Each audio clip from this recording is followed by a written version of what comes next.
Sorry. Hello, everybody. I went to pick up my Mylan note, and my Mylan note was like full screen, and I was like, "What the fuck? You don't full screen. Go back to your place." You know where you belong.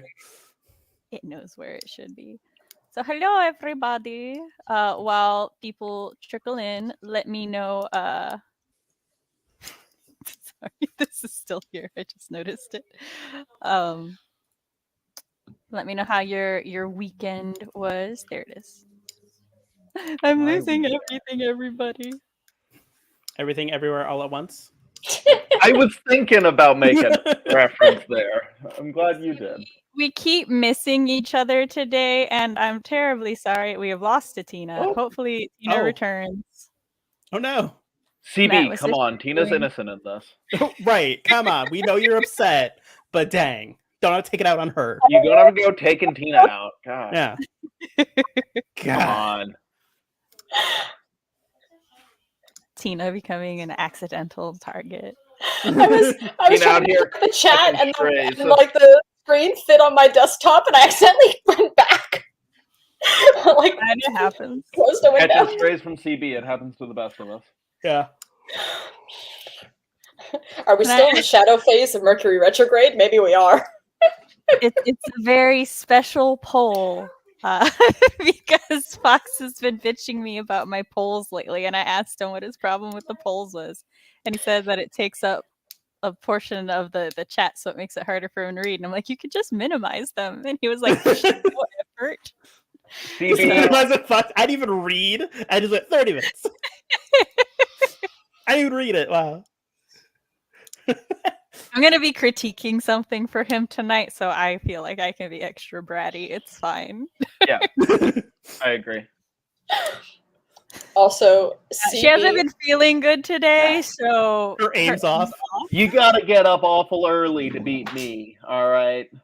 It's okay, because Matt, and presumably as long as CV is not dying next week, get to join me for a specially handpicked just for those two form of love, so it's great. We're going to tussle. We're going to fight. We're going to tussle. We're going to turn into a cloud of dust with like limbs flying out of it as we tumble off. All the chows. Yeah. Because I don't even know what it is. I just remember when I was arranging them, I'm like, I want to talk about these 3 types of love. And I looked at my combinations and I was like, Matt and CB, this one. Check what it is, because is it platonic? It might be platonic. We're just having all the technical difficulties today. I'm so sorry. Do not remember what the topic is for today. I think it got converted to like sibling. Today is different. Right. No,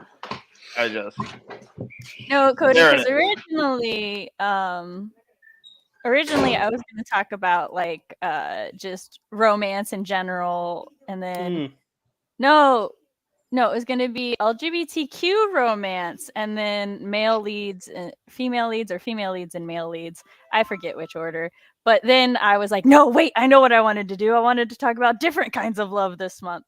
And so then I was like, everybody pick.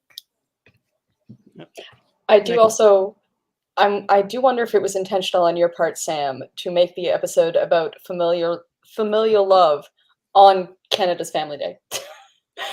Oh, because today is Family Day. Completely on purpose. It's President's Day. Yeah, that's what I thought Tina was going to be saying, like family love. On right. I was like, the real family is the one you elect every 4 years. Yeah, no, for us, it's literally like they picked this date specifically for it because of President's Day. But the whole idea is that apparently we get the day off so we can socialize with our families. Oh, that's sweet. But I like the reason for having the day off better than especially since me and the kids spent today together. I got to watch High School Musical, well, 2/3 of High School Musical again. Then my daughter ran away. It's kids want to play on the computer. See, okay, y'all, CB and I have been struggling to hang out today because, she was like, hey, I got some time before class. And I'm like, I have adulting calls to make. And I'm like, all right, I'm done with my adulting calls. And she's like, class is starting. Oh. she's like, you want to hang out? I had to get it ready for the stream, apparently. And so, yep. As the stream starts. So, I finally reached 30K words for my book over the weekend. Nice. I'm fine. My heaters went out, so now I'm in a onesie and thick hat made specifically for cold weather because the temperature in my apartment dropped to well below 60. Oh, damn. That is too cold. You stay warm. Yeah. My weekend. What did I do this weekend? We went to the library and paid a shit ton in fines. But I can get books on Libby again. So Matt and I are continuing our buddy read of the Raven Boys with book 3. Matt has been a champ. He's waited since October. Has it been that long? Yeah, okay, so what happened is Lord.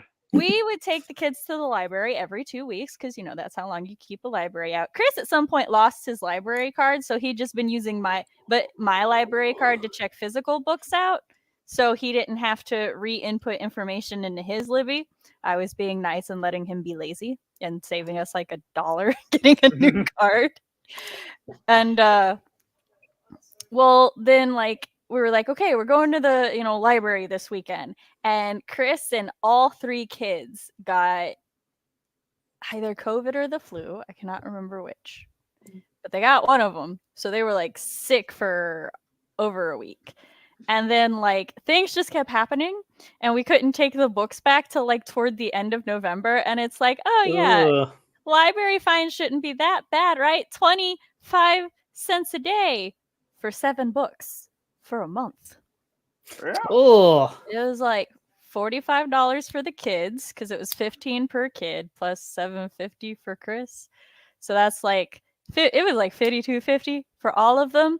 And our library is kind of flexible with fines. If you have fines under $3, then you can still check out books. But once it gets over $3, you can't check out books on any. So if we, only paid 1 fine, we still wouldn't be able to get 2 books. In order to get more books, we had to pay all the fines at once. And we had already taken the children there. We should have done it secretly without the children first so we could slowly pay them off. But the children were already so hyped. And I was like, I need my Libby back, damn it. So I'm about to maybe make you jealous, but recently my city actually waived library fines for all books. So no one has to pay anymore. Yeah, I'm really happy about it. I mean, I don't think I've ever actually had to pay a fine, but it makes my soul happy. I mean, I like that. At the same time, I don't mind paying the fines because we were the irresponsible ones. And I know the library is going to use that for more books. So it's just, why at once so much? Oh, God. I just like the idea of the library hiring hitmen to come in. I'm so glad I didn't take a sip. I would have just done a spit take. I was just about to. You saw it on my lip. To retrieve their lost tomes if you take too long. I think that would be the move. Someone remind me to not sip water while Matt is talking. That's pretty dangerous to do. So, and then we, what else did we do this weekend? I think we just kind of vegged because needed some family downtime because during the week it's basically just been handling things. Chris has been working 14s all week. Oh, Jesus. And then for me, I'm handling stuff related to the accident, taking the kids to and from school, taking somebody to the hospital because for checkups. Nothing happened beyond the accident, but it's just checkups for the kids to get doctor's notes and stuff and make sure that everything's fine. And then so it's the weekend finally came and we're we have no responsibilities, nothing is open, we cannot do a thing. So we sort of just took that to veg. And then today happened and I'm it's Monday and it's been so long since I've actually done work stuff. What is my life? And so I just sat there in a fugue state for a while. And then I had to make more phone calls because it might be President's Day, but so many businesses still open to take my adulting. I finally get to do writing stuff, though. So yay. Magic Book Library. I realized I clapped softly, also not on screen, to where that was just pointless for everyone. I had 2 potted plants and this cold. Oh, no! Oh. I am so sorry. Yeah, that could be a story idea, Matt. A hitman is hired by the local library. Palm tree is hanging on. children's books to make sure they're returned. I did have a job, and then I realized I had to wake up at 3 a.m. in order to get to the airport by 5 a.m. that I live 12 minutes away from. And I said, yeah, no, I don't want to do that. I'm good. Why? Wait. Yep. The math of that doesn't make sense. Exactly. So I got this job at my airport. I'd say local airport, like there's one nearby everyone Mhm. at an airport nearby for the cash box office. And they're like, cool, you have to be there between 4 a.m. and 5 a.m. I'm like, that's easy. I live 12 minutes away. That should be fine. No, it was not fine. Because I had to go to a specific parking lot to get a shuttle. And then the shuttle would take you to the airport. And you have to go through all the airport crap. And then you're finally able to get to your spot. Well, the morning of, I woke up late. I had to chisel my car out of an 1/8 inch of ice. I was like almost had no gas. And I get there, and I was like, on my way there, I was like, universe, if you just give me, because I was looking for a specific job, and I was in contact, I was like, you put this job in my path, we're out of here, fuck this job, I don't know if I could do it. I get to the airport place, right? I have to pick up the shuttle. No one tells me that the shuttle is full and is driving to the airport, so I'm just like, I'm told to follow the shuttle, so I follow the shuttle, and it led me right to the exit. I was like, you know what? This is the universe telling me this ain't for me.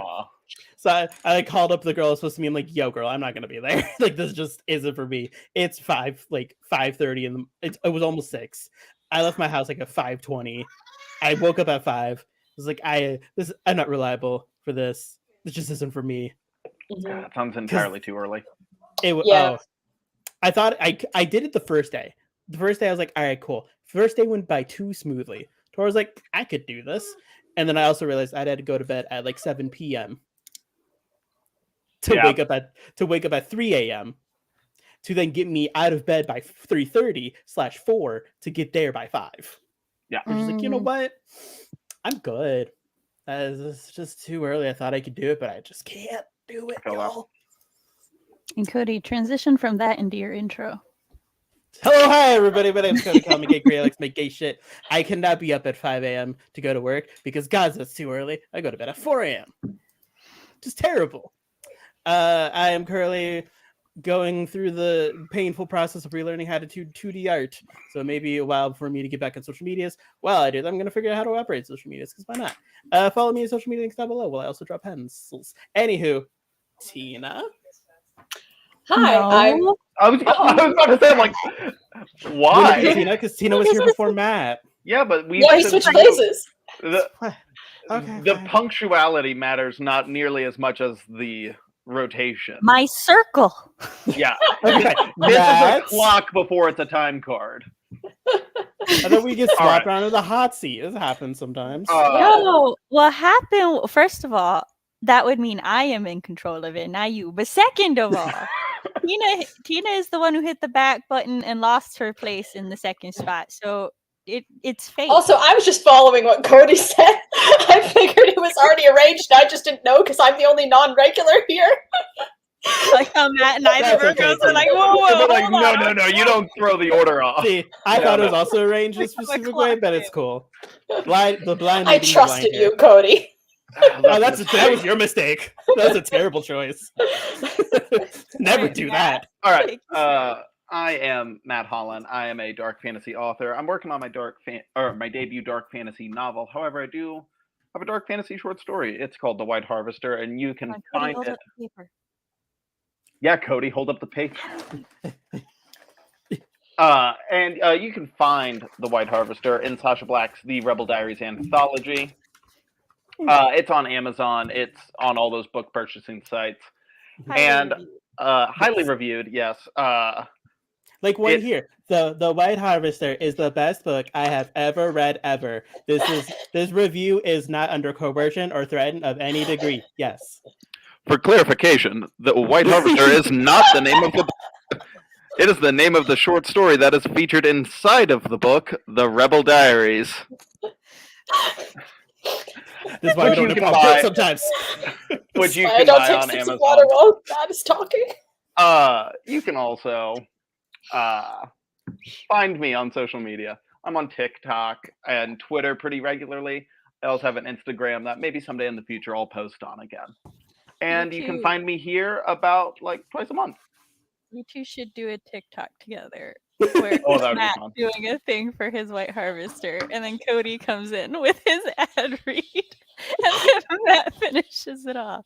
That's great. I was just saying. Tina. Now, Tina. Okay, it is my turn now. Yeah. CB comes flying in. CB comes in.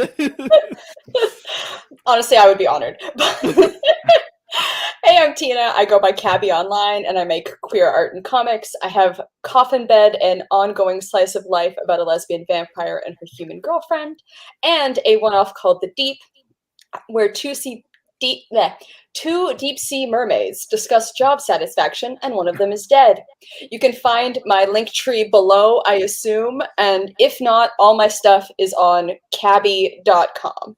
And my display name is right there, so you can see how to spell it. And yes, and I also did recently redo my website, so now it has dark mode and light mode, and I'm very proud of it. So I did it with Sam in mind as well, actually. I love me a good dark mode. Yeah, and it's set up so that like it follows your device settings too, so you don't have to like switch it if you already like put dark mode by default. Dang. Those are the best. Love that. Tina's decently skilled at WordPress. But yeah. And then sometimes I have to change it back to white mode. And I am Writing Mom Samantha L. Nassett. This is my channel where I talk about writer things, parent things, and writer-parent things. On Mondays, I host live streams like this. All of this month, we are going to be having sprints and talking about the different types of love.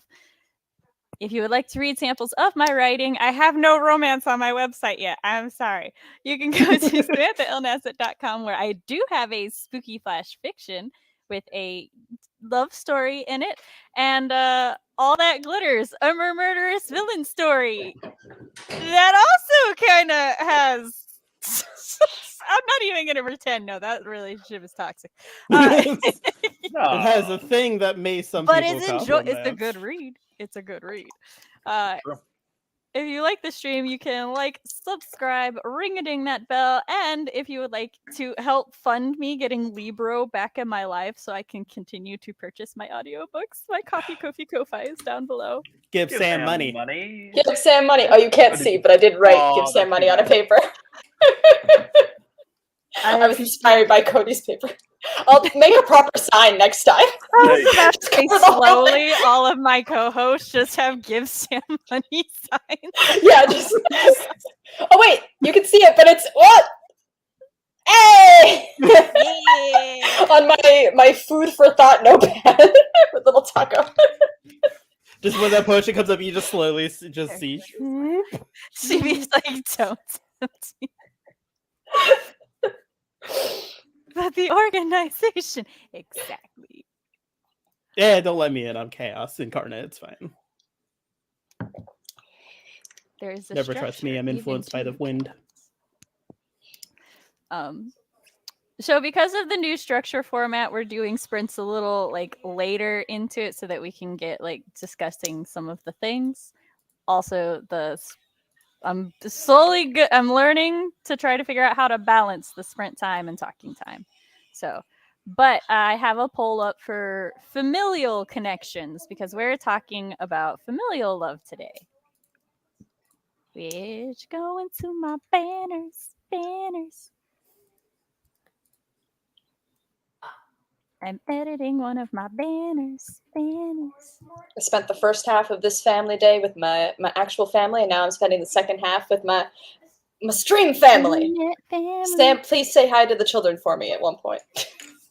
Children, Auntie Tina says hi. I didn't even know the third one was back there. Where did Well, yeah, okay, so like from my angle, I see two of them, right? They're just watching something on my oldest phone, and then I said Auntie Tina, and from the dark corner pops up my middle child. And I was like, how long have you been there? Why did you get there? Why did you not tell me? I feel privileged to be an auntie to them. So what happened was Tina has given me all of the dates that she is available, so she gets guest priority on those Mondays. However, I was recently in a thing where I didn't even check availability, to be honest. I just vaguely was like, I'm pretty sure they all said they were free. So I just set up my regulars, and then Tina messages me. She's like, oh, just a reminder, I'm free on the 20th. And I messaged Fox. I'm like, I'm having 4 guests on the 20th. And he's like, what? Why? I'm like, this is why. And he goes, oh, okay. Sometimes he just, has to accept that impromptu 4 people stream. Woo. Yeah. But I didn't think anybody would mind because we're a family. All right. But I made the first banner found family and raised family because I don't like when people refer to, it's like, oh, yeah, you're found family. And then you're real family because it's like my found family is valid, too. So I racked my brain and I was like, raised family. That works for me. I'm actually writing that down because it's such a good way to phrase it. Yeah, it's also because, not, there's, instances with you can't really say, family by blood, because there's instances of step parents, step siblings, and, those are all still, also family, so. Yep. Yes, my pretty baby, you are also family. Oh. And then, as I said, then there's also the furry family, the 4-legged family, the animalistic family, I'm raising the cat. She's in raised family. Yeah, I frequently call the bunnies my hell children. As one do. Yeah. Nebula. Yeah, also, I have a 4th child who... So... This feels like a middle child thing to do. That's fair. I encourage everyone to steal it. I want to make it a thing. All right. But speaking of the 2, CB says my raised family is currently trying to steal my burrito. You talking about Storm? I was about to say, that sounds like a cat thing. Pets are family. Well, at first I was going to ask if it was one of her brothers. I was going to say, that seems like a little brother thing to do. But also, I know she's at college, and her brothers are not with her there, so... Isn't she at college? So I'd assume it's Storm. But I'm the one who steals my brother's food, not the other way around, so I wouldn't know. Nobody steals my food. They know better. I'm a convicted food stealer. I am also a convicted food stealer. You get stabbed once, you'll never touch my plate again. I'm rather quick. I was going to say, you get rather quick. That's what my uncle thought. I feel like Convicted Food Stealers is a really good band name, too. The Convicted Food Stealers and Sam. It's our band name. No, so what happened, I was like 8 or 9, and my great uncle was like saying he wanted some of my baked beans, and I informed him he can go get his own beans. And he was like, nah, just give me some. And I'm like, no, go get your own. He's like, but they'll taste better from your plate. And I'm like, then that's why I want them. You can go get your own. And he said something, and I'm like, I will stab you with my fork. And he didn't believe me. So he tried to steal my beans, and I stabbed him. And then he tried to get in trouble. And my great aunt and my mom were both like, no, she warned you. You're the one who played with fire. Rules were given. Yeah. And that was when I was 8. So 30-something-year-old Sam, same food rules apply. Although I don't stab my children, I just smack their hand. And then they're like, ah! And they look so betrayed, and I'm like, who said you can steal my food? You know better. So now they're very polite about it now. They'll be like, can I have a bite? And I'm like, okay. See, because I will share, but I have to be willing. See, the thing about it for me is that part of the joy is the act of thievery. Matt says the pain is worth the thrill. The fact that, if you want me to have the food, I don't really want it so much anymore. The point is that you didn't want to give it to me, and I had to steal it. Now, sharp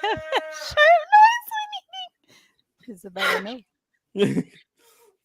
When my mom and I went to get stuff out of the van, I went in my glove box, and I was pulling, the regular stuff out the glove box, owner's manual, some bills and stuff that I got shoved in there. And then I pulled out my small knife and put it in my pocket. So then when we went to go to the back to I I had to cut a seat belt so that we could get my wagon out of the thing because the seat wouldn't go all the way down because the seat belt was in the way. And so I just pulled out my small knife and I cut it. And my mother's like, "You are your father's daughter." I'm like, always stash at least 2 knives in your car, Mama. You know what's also funny that I was thinking? Side tangent, I was thinking about it when you brought up knife. When I was going to work at the airport, I was actively upset that I could not bring my box cutter knife that I bring everywhere. I was like, I can't take, like, you can't bring knives. I'm like, I can't bring my box cutter knife? Like, why would you need it? I'm like, why wouldn't I need it? You never know. We'll share one more story, but it's only because like these all involve my family, so I feel like it's family things. I got one of my neighbor's pieces of mail and it was like urgent overnight delivery. And I was like, oh, this seems important. And I had accidentally locked myself out the house. And so my mom came to help me out. And my sister was asking me what happened. And I was like, well, I forgot to grab my house keys. And I pulled out my butterfly knife. And I'm like, but I got my knife. Well, obviously, you grabbed that first. And I'm like, we were raised by the same man, and you can tell. Because she's like, even if you get locked out the house, you still have something to protect yourself. You still got your knife? And I'm like, siblings. I share food. I don't tolerate food theft, however. These are 2 different concepts to me. See, CB and Matt will just leave my house with a few new scarves. It's just scarves, fun not to scarves. steal. Scarves, I think that's okay to say. Well, I mean, if they come in December, I'll give them some scarves, yeah. That reminds me of the day I walked into my now roommate's house at the time, and his mom looked me up and down, and she said, "Where's your coat?" I'm like, "I don't have one. I don't need one. It's fine." She said, so she yelled for her child. She's like, "Get this boy a coat and some gloves and a hat. It's cold outside." I'm like, "Okay, Mom." Tackles you to the ground. Yeah, I mean, she would have. If she could have, she would have. This is going to make it easier. I apologize for the ugly UI, but hold on. Let me move this. Burrito. I was told... That burrito does look delicious, though. I don't blame you. That does look like a good burrito. It do. This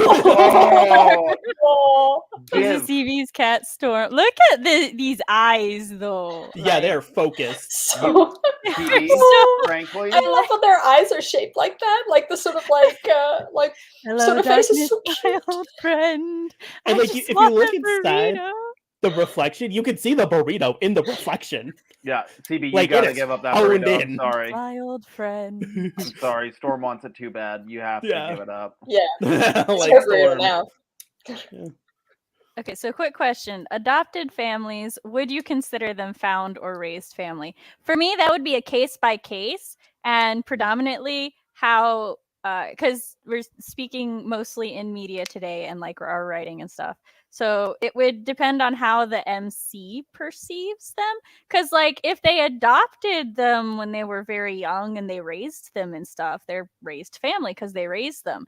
The older they get, the kind of more complicated it gets, because then they have like they might have memories and attachments to their raised family. So then it's also, you can have more than one raised family. Like my aunt is practically my second mom. Mm-hmm. And my best friend in high school, I like stayed at her house for an entire summer once. So that would also kind of be like a mix between a raised and a found family to me. So I don't necessarily think that it's one or the other. I think it can be somewhere in the middle. It's more of a spectrum, more than just binary entries. Yeah. But definitely, like, if they raised them since they were little, then yeah, that's your raised family. So. Oh, I did notice. You noticed. I saw you notice, actually. Cody and Sam were both talking, and I was just looking at you, which I guess is hard to tell over this, but I'm just looking at you just like, I saw it. You know what's funny? I just really wanted to close the window. And it's still like, it's showing, and I don't want it to goddamn show. There we go. I was saying, I noticed the berries and cherries driving by. And it was the police driving by. I didn't notice the staying at the plant. Yeah, police See, drove this by. is why y'all ain't talking about family. You're too busy spying on Tina. Yeah, this is why I needed to close my window and knocked over that plant pot. Oh, I noticed that. It was loud. Yeah, I Trying to couldn't have figure a out if you guys could hear conversation it. about found versus Cody. You were all excited to talk about found family. Yeah, We still have like 2.5 hours left of this stream. Some of that's sprinting. We're gonna move on to other topics. I heard Yeah, something. I was wondering what it was. I mean, this is my next banner. Pages? Pages? Oh, so you guys were not here last stream. I see. If you know, you know. Matt should have scavenger been hunt. here. He was in. That's If when you I was on know, my you know. scavenger If you hunt. don't worry about it. You'll find out, maybe. If you don't, you'll find out. But, I see so some DMs, Matt. Or go ahead, Matt. So what is the topic? I know it's like found family and raised family, Just but like whatever you want to talk about it. anything more specific? No. Okay. I'm trying to think of anything, because I'm personally a fan of like, like non-nuclear family sort of families, like outside the traditional different, like, family unit, right? Dynamics. That's another thing, Yeah. And so I'm trying to think of one that's like, a good found family dynamic off the top of my head, and I can't find any. Fox is like, that's right, lay down, or give them shit, lay down the law, and then damn.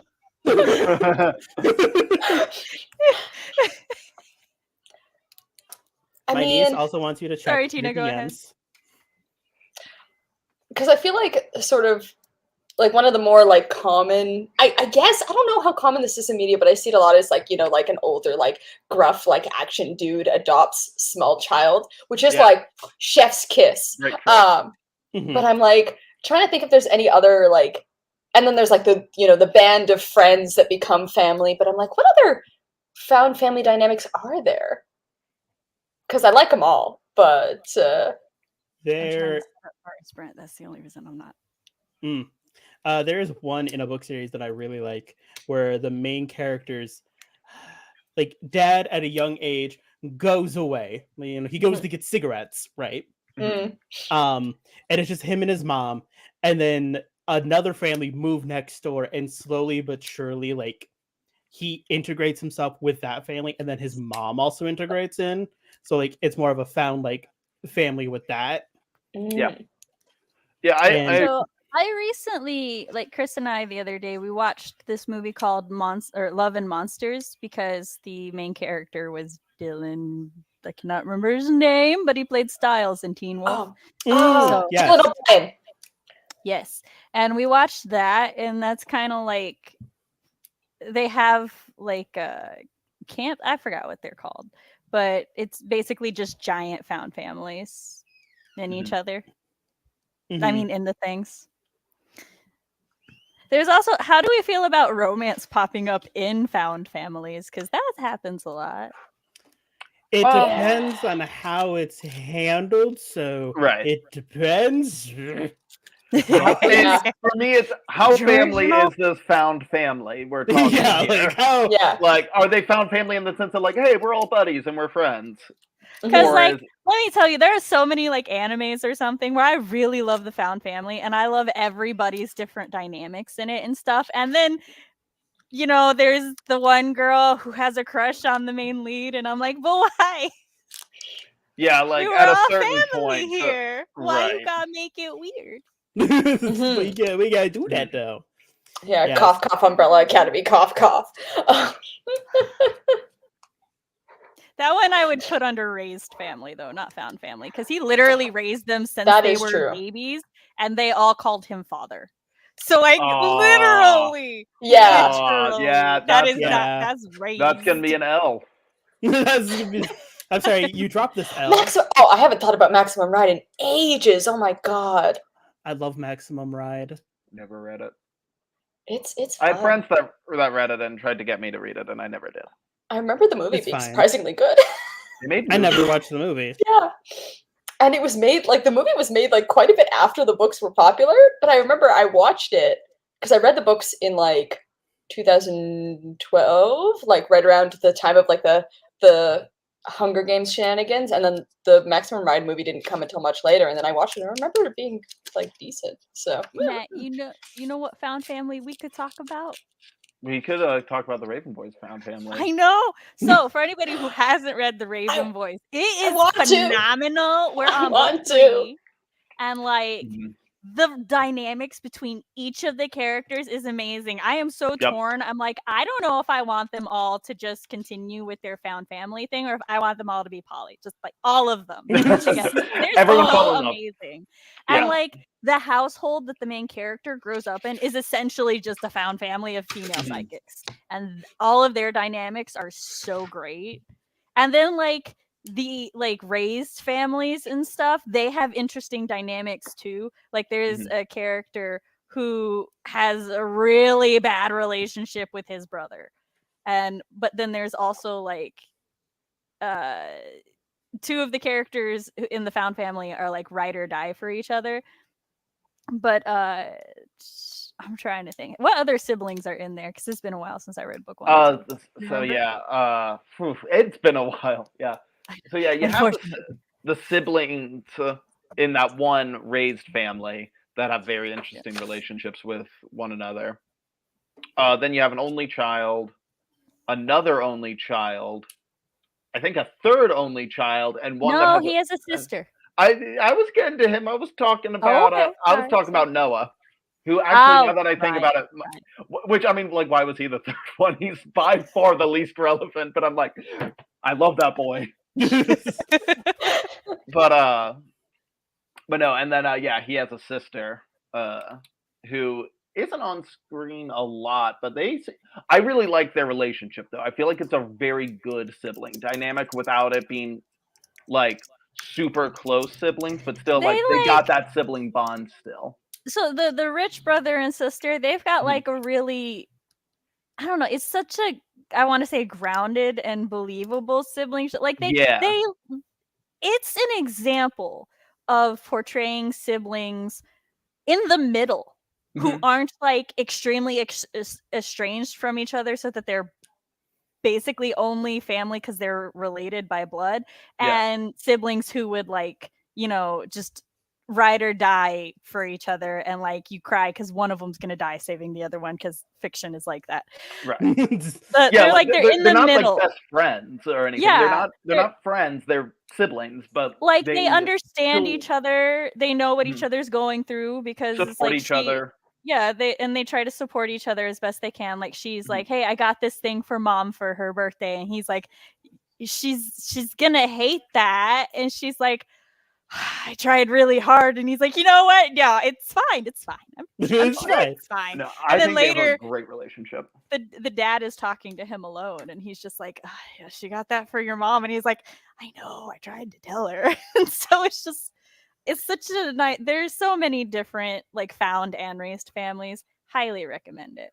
Well, and that's one of my favorite things about family relationships in fiction, is when you see that found family and raised family intersect with each other. And the Raven Boys quadrilogy, whatever you want to call that, cycle, I think is what they go with. Yes. But they do a really good job of that, and like once the found family starts interacting with Blue's family more and more, and like one of the things that I look for in like a really good instance of a family is when you can have different pairings or groupings of the characters go off on their own, and it's super engaging no matter who you're matching up with. Yes. And where you end up with these like pairings where it's like, oh, I've never, come to think of it, I've never seen these two together acting as a partnership, and then you find out, wow, they have amazing chemistry. And that's easier with like a larger cast, but it's still such a fun thing to see. I also like when the two who just don't normally hang out or don't really know each other somehow get stuck with each other because of how things are, and then they're both suddenly like, I don't know how to interact with you without anybody else around. Yeah, just like, hey, how we do usually we- have other people here. like, I'm like, we're friends of friends. Mhm. So, and then I love where like that moment, and then suddenly they're like super close, and everybody else is like, we didn't even know you two Yeah. talked. How did this happen? Where did this one go about? Like, well, what happens is heard Maximum Ride and was summoned. The graphic novel. I'll have to look into that because I also read the graphic novel. I It's remember really it being good. It's the good. Graveyard Book is so good. If anybody hasn't read the Graveyard Book by Neil Gaiman, I highly recommend it.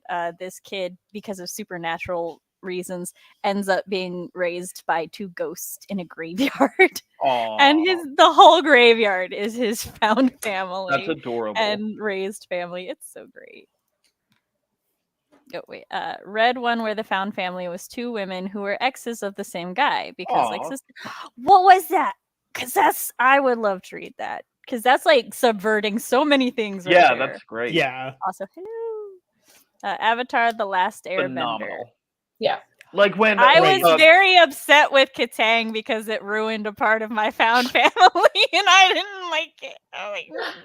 But yeah, I was on the fence about it. Not, I guess, spoiler alert for Avatar: The Last Airbender. It's been out for like 17 years. But when and on Netflix for a while. Yeah, like no excuses here. But like when Sokka and Zuko go off together, and it's just like, oh, you two are going to be together for a few episodes. That's interesting, and it's awesome.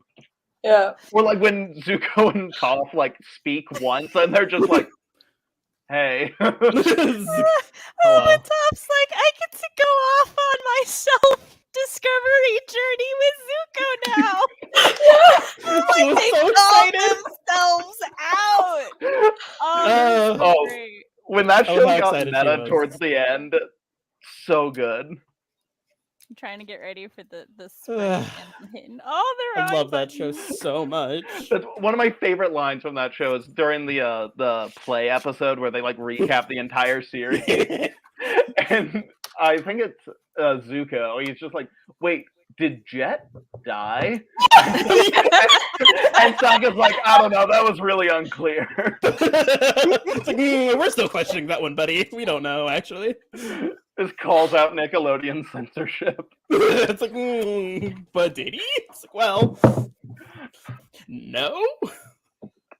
All right, so we do need to go into our first sprint because a loose goal for what I've decided I will try to do with sprints today, but we'll see because I'm trying to not be 3 hours again. Would you prefer? That's it's a complicated question because you can't see me anymore, but yeah, no, I'm like about it because maybe, but also it has been years, and I know, and I didn't see the entire middle of the I saw the end. I saw the beginning and the end, and I kind of like Zuko with Mai. I mean, Katara could have found another option. That's my thing with most like coupling off of like a found family-esque thing. I'm almost always like, or they just don't date each other. Like they just don't date any of the main characters because they don't need to do that. There's a disclaimer that if I rewatch the entirety of the series, I might prefer Zutara because I'm my unpopular opinion though, I don't mind Katara and Aang together. I think it works. I don't. I don't mind. I don't love like a mom to him. like, that's weird. I don't know. Like him having a little crush on her, I understand. Like that's fine. But her to him, her reciprocating is a little strange. But I think it makes sense as it gets longer. Like as they get older. I don't know. I don't hate it. I don't love it. I'm just kind of I'm neutral towards it. But I'm anti-Zuko Katara though. Context of the poll.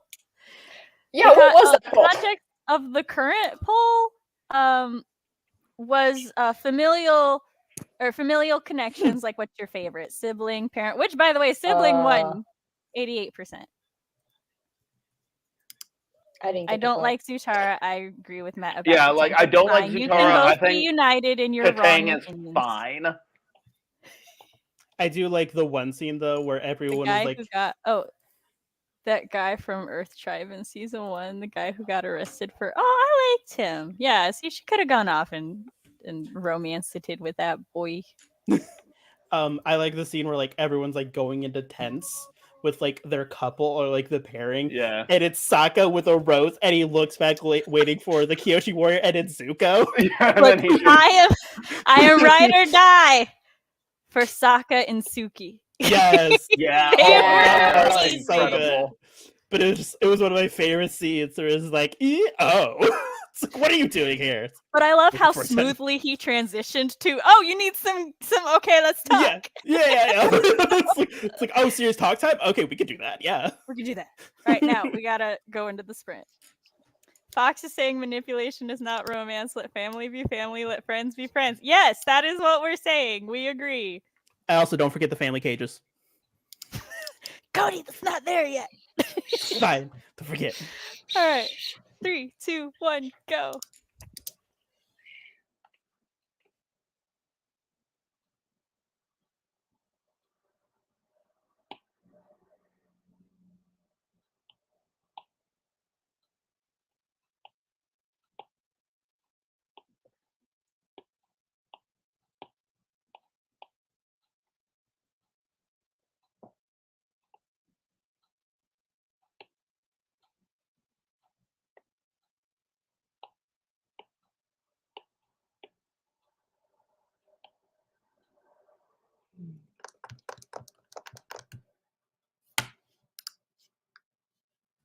Someone's mic is still on.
And we have returned.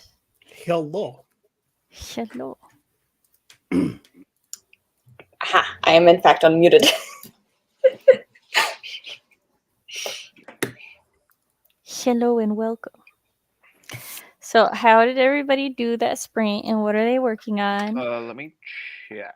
I'm critiquing a short story that is 22 pages, and I was like, how dare this short story be 22 pages? And then I remember how long that Glitters was, and I was like, never mind.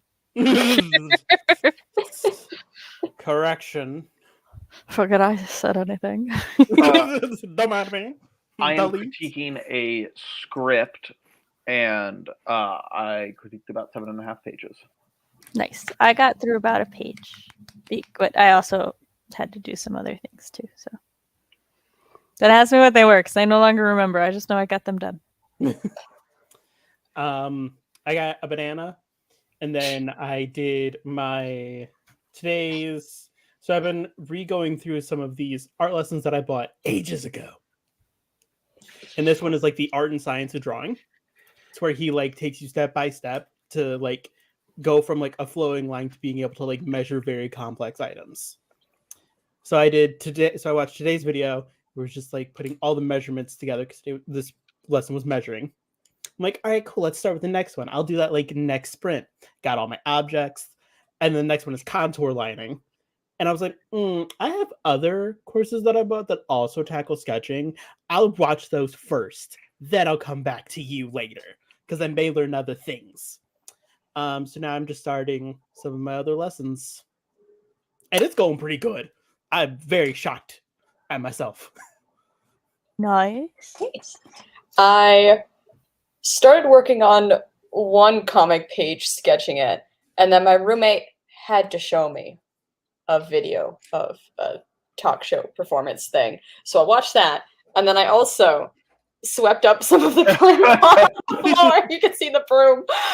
And then I also sketched some more pages on paper because there's a couple panels I have to redo, and I'm trying to figure out how I want to redo them, and it's just easier to do it on paper rather than digitally.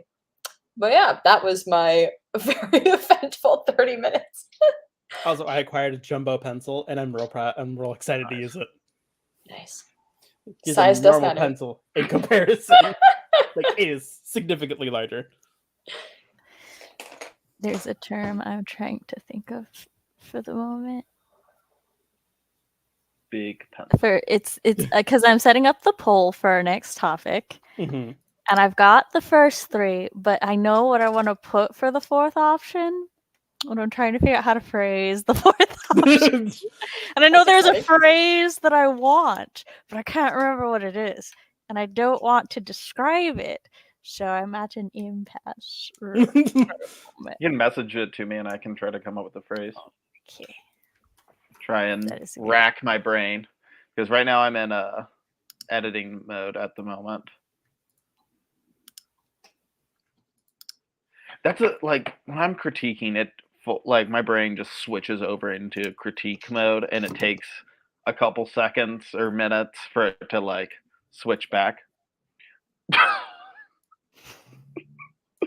Is that a joke or is that actually what we're going for? Is that real? Oh, wait. I know the phrase I'm I didn't looking see the for. poll. It's fine.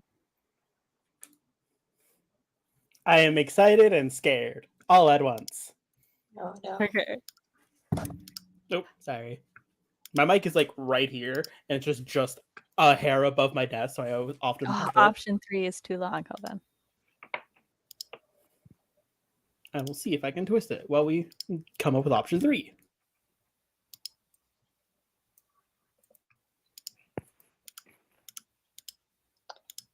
I'm just deleting words. It's fine. Can I put an ampersand? Yes. Okay, that saved me. All right. So, no, it's the you see the fourth one now, Matt. Yes. Okay. First, we're gonna. If anybody needs me to explain anything in the poll, feel free to. I knew it. I knew what number 4 was.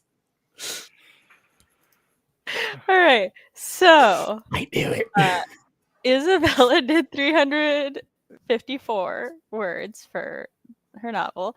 Nicole did 230 words in the vampire romance, debating changing the title. Why so? Did 249 words. Kelly did. RP drove home from the gym and am accomplishing food. Oh. Oh, we lost Sam this Oh, no. CB. Wait. CB. I don't think it was CB. Stop! I think we all know who it is. Oh. It's fine. He popped in and it says he popped in and his name was Stuff It. The moment you went away, I was like, I know who it is, and I know why. I drove home from the gym and am accomplishing food and filling out my calendar. My heaters are also slowly getting back up to my preferred temp. Yes! Off topic, a teacher in college would give students a giant pencil when they asked for one for a test. I had a teacher in high school who did that. We did not. Ours were just like, tough luck, buddy. You should have got a pencil.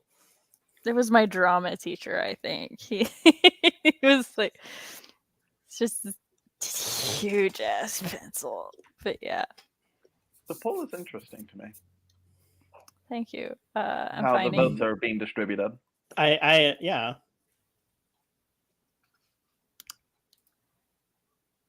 So, our topic for the moment is familia cages, which there should be familial cages, but I forgot an L. It It's works. fine. We'll leave Yeah. it here.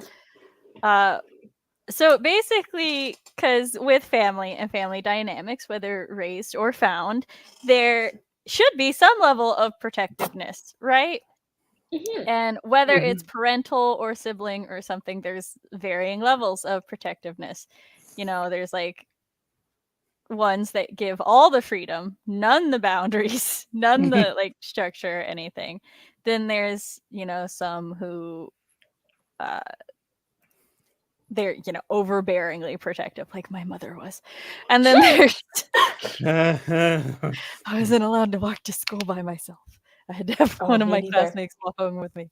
So, and then there's some that like they have some boundaries, but then certain freedoms, which I feel like that was my dad. So this is a fun thing. And then there's it's like literally I'm pretty sure it's called the cage canary. It's when you like it's not a literal cage though. It's a metaphorical cage. It's when like your parent is so overprotective and anything you like you can't leave the house, right? Or like if you go anywhere, your like sibling or something has to go with you, or they have to like know all of the thing. It's I guess helicopter parent could also be another one, but I wanted to go with cage canary because like siblings can do it too, and all of that. So I see nobody's picking that one. After you all vehemently defended the cage last week, you said none. I was on a scavenger hunt for that. I was talking to you. It's fine. I would have fought against the cage, I imagine.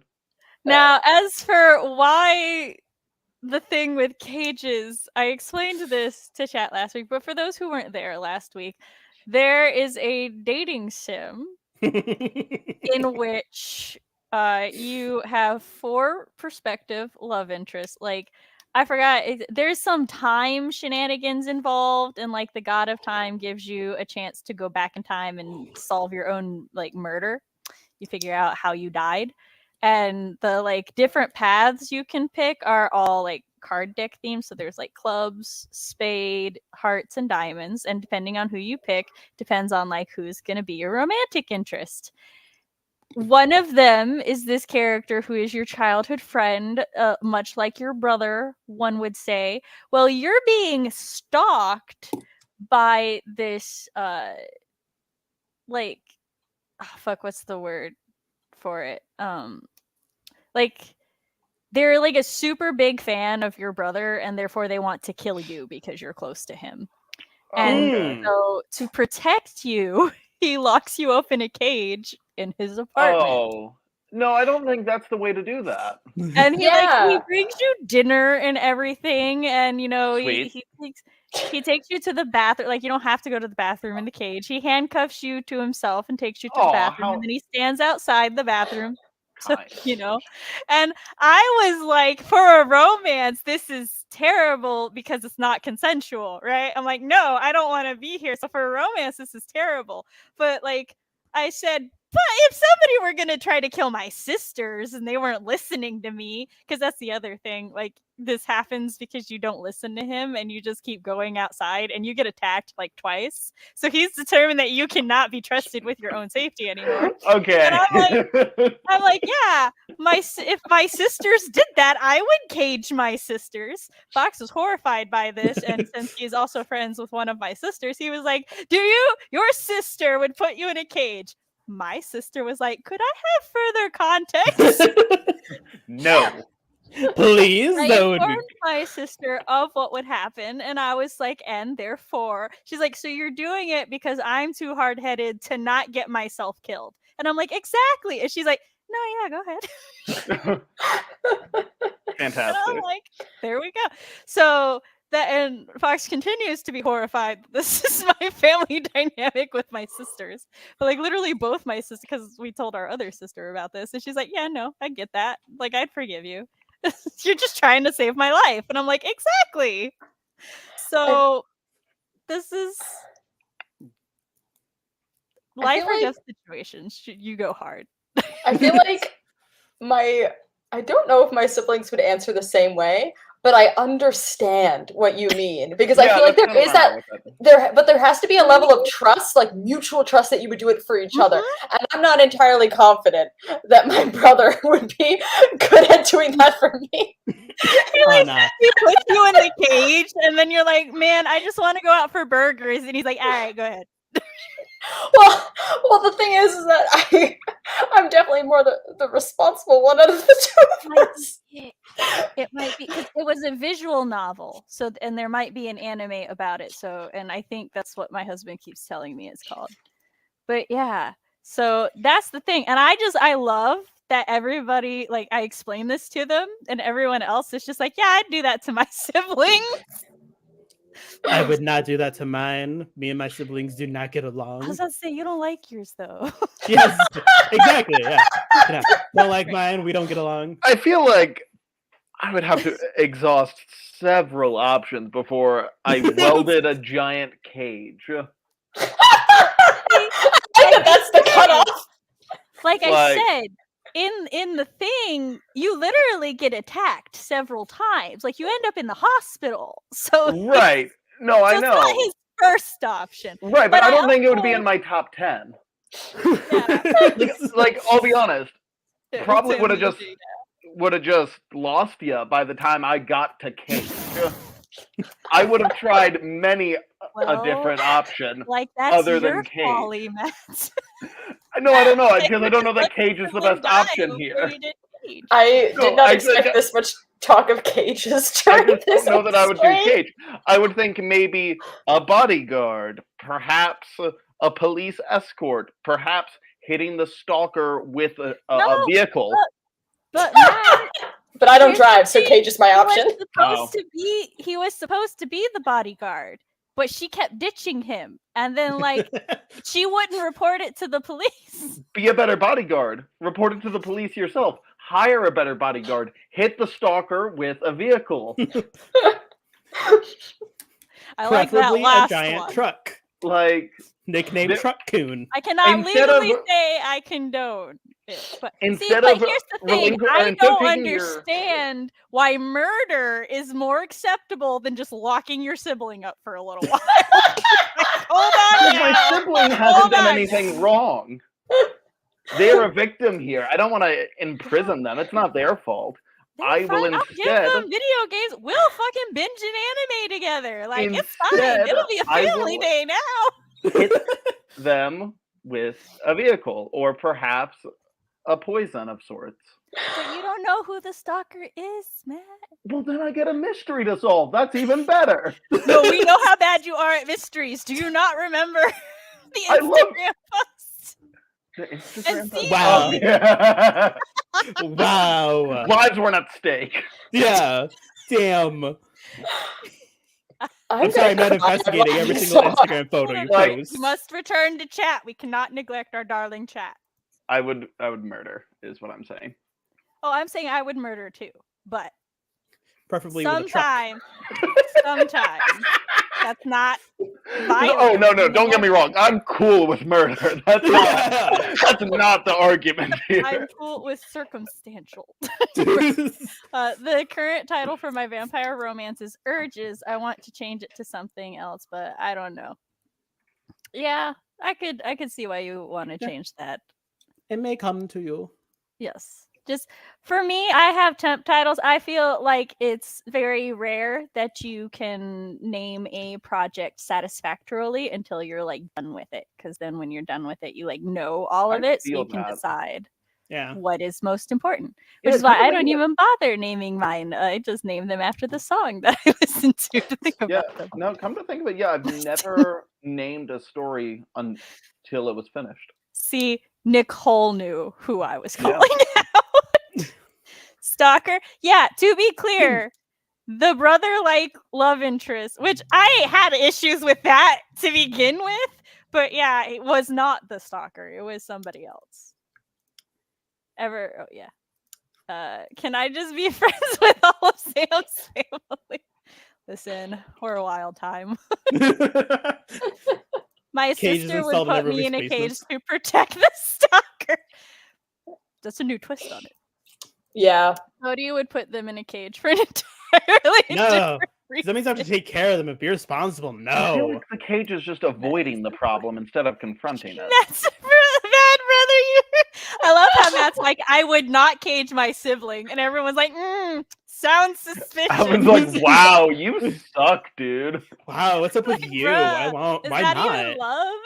Like, do you even like your sibling? God. So I love the caged canary as a theme in a story, though. It gives so much room for character development of people on both sides of the cage. Like, I love how people outgrow things like that. Oh, I can enjoy that.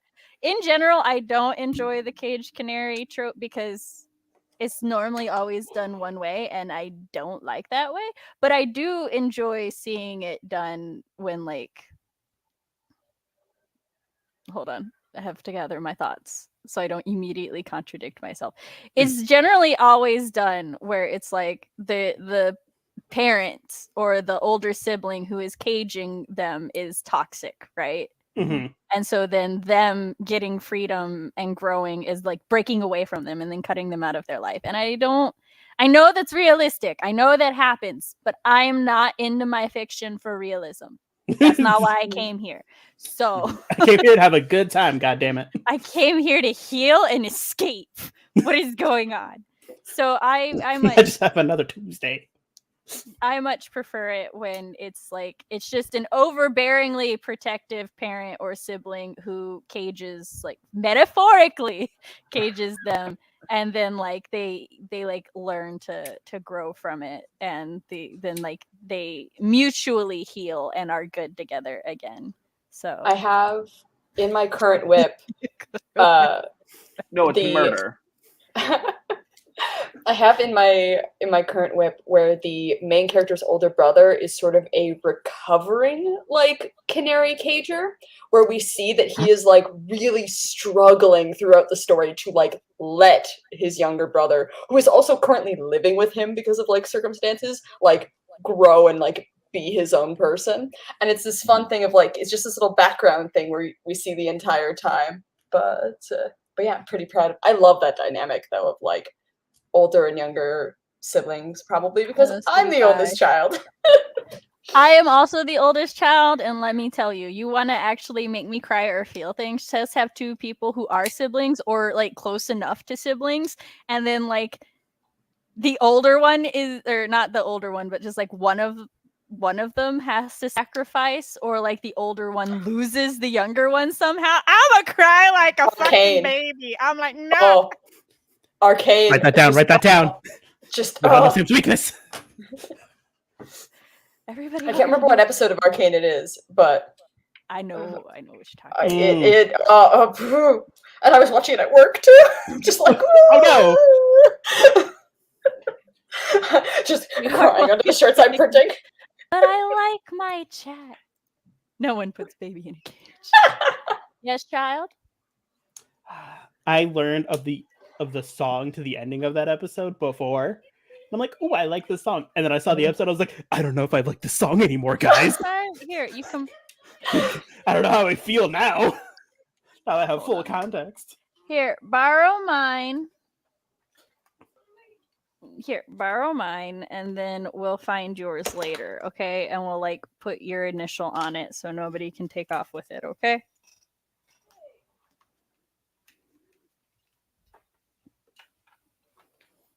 The children's chargers are getting mixed up, and my middle one is very upset by this. I need fiction to escape the hell that exactly. I hate the idea, but I love when I read/see about people growing out of the cage, especially because it's not always somebody who else's cage, a person. Sometimes a person cage. Oh, fair point. I read a book where someone was a caged canary, and like. So real quick, the reason. So I am gonna hit them with a car, but the thing is, you said manslaughter, which implies like an accident. Like I didn't. And I have intent here, which makes it murder. So this is murder. Preferably. So there's our no. This is premeditated murder in the first degree. You're looking for automobile homicide. Yeah, this is a homicide. This is not a manslaughter. I have intent. With truck coon. Apparently, vehicular homicide is easier to prove than manslaughter because it requires even less culpable mens rea. There's a trope in anime where a lot of people die from a truck, so the nickname now is called Truck Coon. Okay. The murder by Truck Coon. Yeah. I am both the oldest and middle child. May I ask how this come about? I thought you were combining truck and raccoon, and was very. I did as well. And I'm like, I don't know what's going on. Yeah. Nope. It was like, oh, coon as in like K-U-N. Oh, God. Wait, what happened with Chrono Crusade? You're making a reference I don't remember. Remind me. And I love watching people overcome that kind of thing, whether it's... Oh, wait. Did that get sent twice? No, it's continuation. Yeah, I think it's continuing. Oh, okay. Whether it's other people caging themselves or the person limiting themselves. I love how this is the only stream where we can talk about cages and it goes both ways. I mean, yeah. Cody, you know, Truck Coon. A lot of people know about Truck Coon. I was reading a book. This was such a trope. Yeah, this is getting killed by trucks thing. Yeah, in anime, it's so common. It happens so much in anime. Especially if it's an isekai, which is an entire genre. That's why it's all Truck Coon. So now he has his own name. Show it's not a truck, it's a car, but now it's Cab Coon. I haven't seen it yet. It's on the top of my list. Literally, episode 1, our main character gets run over by a car. Yeah, I haven't even seen the show, and I know that much. I know he gets. Yeah, I do.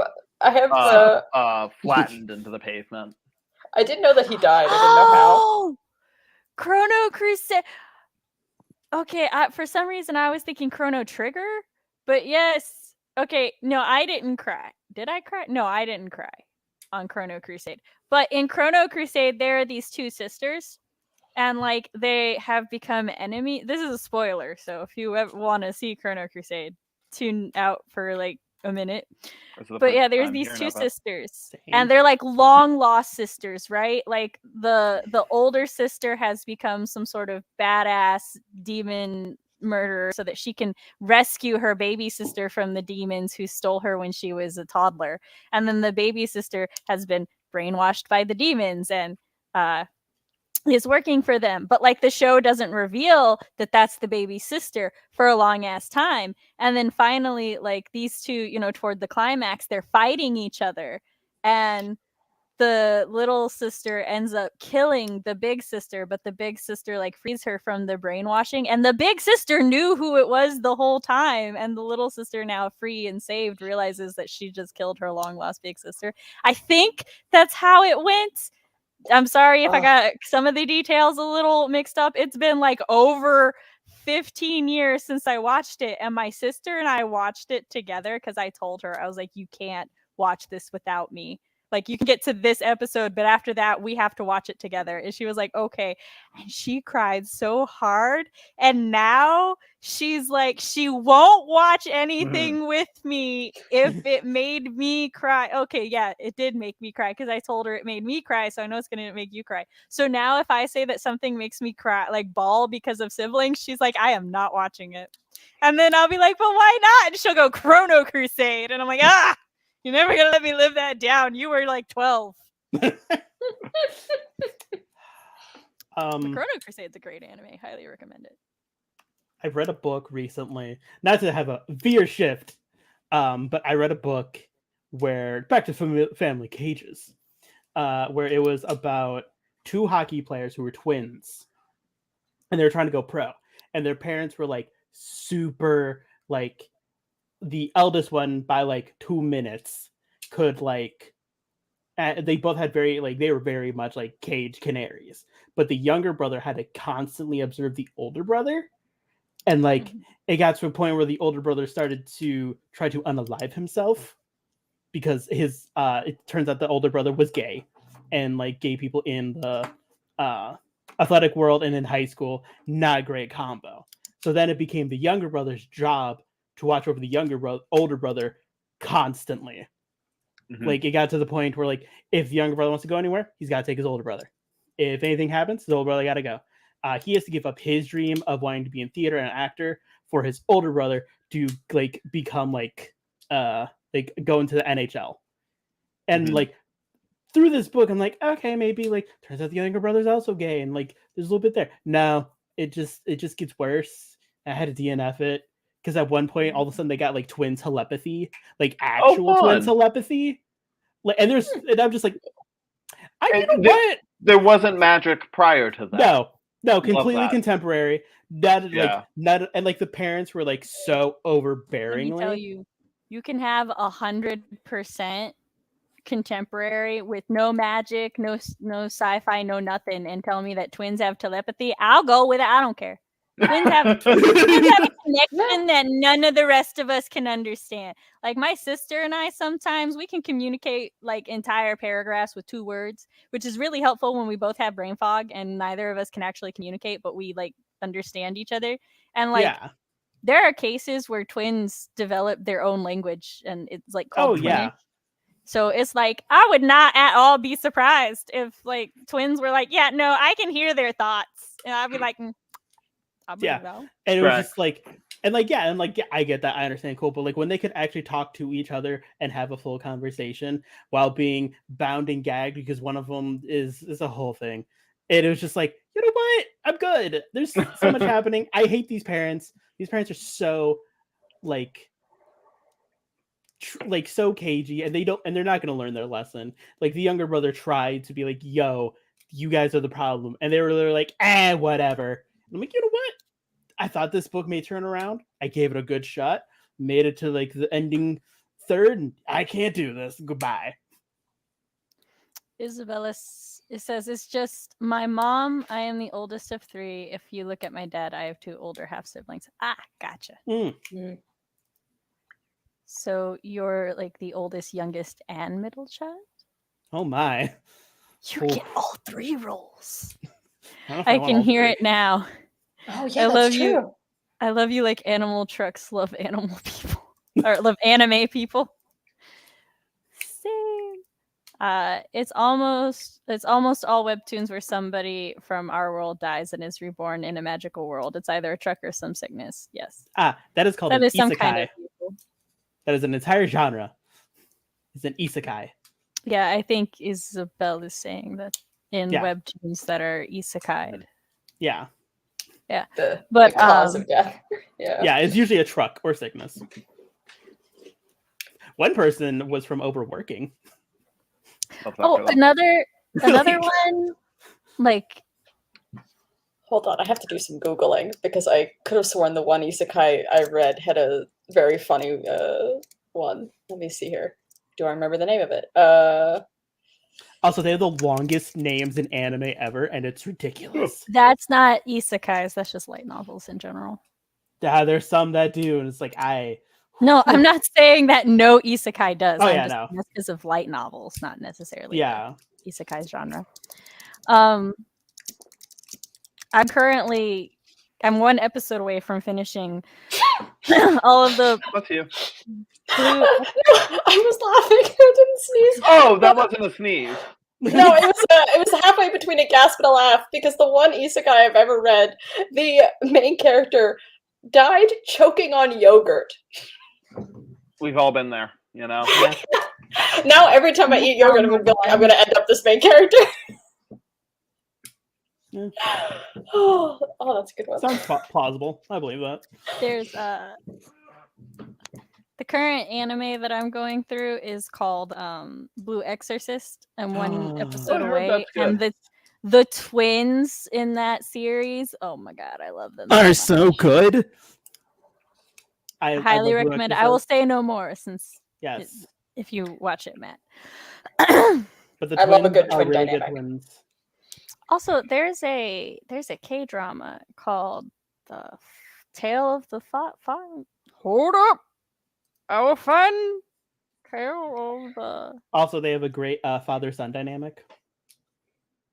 Adopted son dynamic. There's so many good. That's another series that has a lot of different, like, good family and friend dynamics.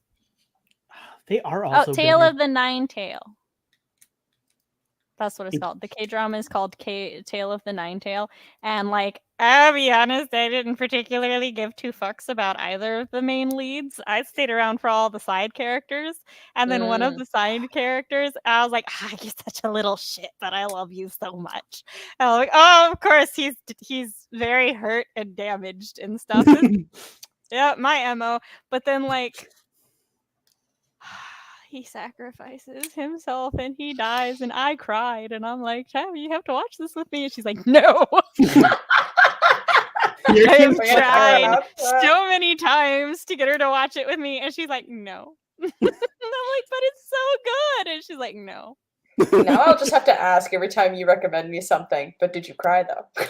Did you cry? And then I'll know. Generally, because it's like more often than not I won't cry. I'll just be like, this if it's so good that it made me cry, I'll be like, this is so good, it made me cry. Like when I talk about Vampire Diaries to somebody, I'll be like, this is my vamp trash show. I don't give two fucks about Stefan, but he fucking made me cry in the finale, so there's that. That's some skill to make me cry when I hated you throughout most of the series. But it was because of him and his brother. So bring it back around. It's my kryptonite. I have a bonus question for you guys. Yes. Do you have any like families in media who are similar to your family dynamic? Ooh, that's a fun question. Because I do have an answer. Off the top of my head, I can't think of any. However, I am currently rifling through the filing cabinet in my noggin. Vaguely? Just searching for Addams families. Family. That's funny. My parents are kind of like Gomez and Morticia. Just give Morticia like a temper. That's my parents. Not so much like, in media. I went to my parents' house the other day, and like I just walked in as one do because I have a house key. And my parents were like watching TV together, and my dad looks at me and he's like, "Hello, do you have an appointment today?" And I was like, "Yes, with her." And I pointed at my sister, and I was like, "I have an appointment with her right now." And he's like, "Ah," and he looks over at her, and she's like, "Yeah, I'm going with her today. I'm just making breakfast." And then he looks back at me, and he's like, "Ah, yes, you'll have to wait in our waiting area." And I'm like, "Okay." And then I go and I sit down, and me and my parents just start talking and stuff. But then my dad's like, "Wait, so you're taking your sister today?" And I'm like, "Yes." And he goes, "So we'll have the house by ourselves." And I already knew where he was going. And I was like, "Yes, father, you will be alone with mom today." And he looks at my mother and he's like, "It's time to get naked." Amazing. He told my sister, he's like, "You better knock before you come home." And my sister's like, "I always do." Just walks through the front door.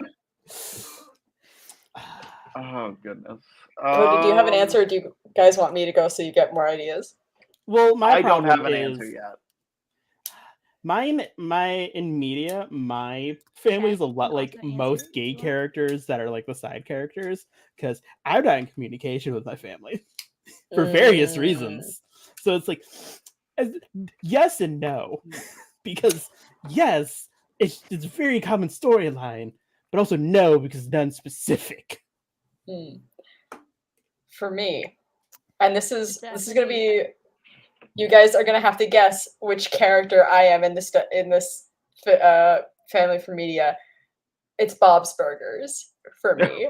I've not seen Bob's Burgers, however, I know that one of the characters is named Tina. Yeah, I was gonna say, is it Tina? Oldest. Yeah, and like the thing is that watching that show like has this weird thing of like it's like almost nostalgic for me, because like the characters, like it's the three kids and they're so similar to how me and my siblings were. Like if you just switch to the like order, like the middle child is more like my brother who's the youngest. Like if you flipped those two, then like yeah, it is my family, except instead of a burger shop, my dad owned a like a video store, like a competitor to Blockbuster when I was a kid. But yeah. So the Japanese word for dying because you were overworked to death is karoshi. That time I got reincarnated as a I assume that's supposed to be slime. Yes, I think the guy dies protecting his friend and gets stabbed. It sounds like a fun comedy, but it's not. It is Let not. me tell you, Yu Yu Hakusho fucking got me as a kid. Fucking Kuwabara. That's all I'm saying, because Tina's got to see it. I'm just saying. I gotta see it. You want a good show about like some found family, some bromance, some like ride or die bitches. That's the Yusuke and Kuwabara like start out as rivals. Like Kuwabara just wants to become the #1 delinquent, but that's Yusuke. And like so Kuwabara like fights Yusuke every day. It's their weird, like that's their weird ass friendship, is just Yusuke beating the shit out of Kuwabara, but he likes it. Like when Yusuke dies temporarily at the beginning of the anime, Kuwabara is all like sad because he's like, who's gonna beat me up now? But then like so when they eventually start, like fighting demons and shit together, it's just, they're so beautiful. They are brothers in arms, and I love them so much. I love Kuwabara. Kuwabara, even like when Yusuke's dead, for the short time he's dead, he like protects Keiko, who is Yusuke's like the love of his life, my OTP, and then he's all like, you're Yusuke's girl, right? Or you're Urumeshi's girl, right? Like he protects her because she's Yusuke. Oh, I love that show too much. So much good. I started watching that, but haven't gotten halfway through the first season though. Isabella. Oh, the reincarnated slime. All right, now we need to do our other sprint. Matt's gonna spend it not critiquing, but hunting down his family in media. My fictitious family. Yes. Fictitious family. All right, and 3, 2, 1, go.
And we're back. Hello. Very quickly, summarize how you did that spring. Oh, I always forget to check. I have learned that one of the drawing courses is mainly doing digital stuff, and it's covering stuff I've already learned. And I'm trying to just do traditional for right now. So it's like, yeah, this course just probably is not for me, and I'm going to move on. I sketched comic panels. That's all I did. I took 3.5 pages.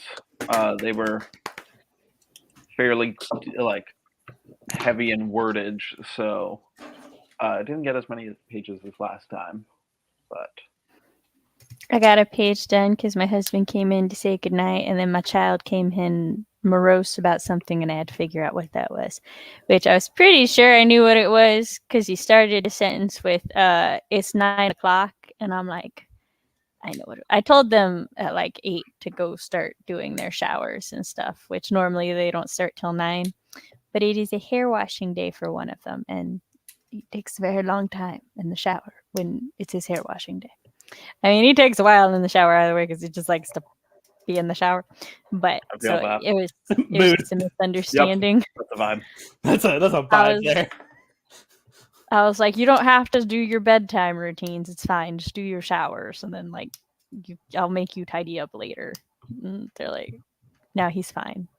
So 60 more words. Oh yeah. Took notes for 7 pages of a book I'm reading for my greenhouse. Nice. Just wrote a minor spicy scene. To 18 more words. I was gonna say, I know exactly what they meant, but my brain immediately went minor, spicy scene.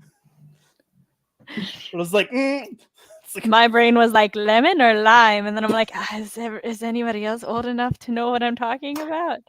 Hold on. I am. I have vague memories. You were, Cody. I figured you were. Got nothing here. I had vague memories of lemon lime. I don't remember what they mean anymore. Lemon lime? I'll like tell you Sprite? Yeah. No, I'll tell you in a second. No, Isabel said no writing, ate dinner, and read a webtoon I hadn't finished. Nice. Webtoons. I'm actually working so on right now. Back in ye old days, before there were websites that had fan fiction in searchable ways, there were just forums where you could post your fan fiction, and you would they would let you know if it had fade to black scenes or explicit sex scenes by saying if it was a lemon or a lime. If it was a lime, that meant that they were fade to black. If it was a lemon, that meant that it was explicit. Interesting. Yeah. And what of oranges and tangerines? I never made it into the scaling. Yeah. This was back when I was 10. So, and my friend was like, "Here, read this fan fiction. It's a lemon." And I'm like, "What does that mean?" And then I read it. And I'm like, "I know what it means now." Oh. When life gives you lemons, I suppose. Thank you for indulging my curiosity. Sometimes I want to know what webtoon it was that Isabella was reading. Isabella. Yeah, what webtoon? Isabella, you want to you don't have to share it if you don't want to. It's okay. We will not judge you. Yeah. I can't judge you.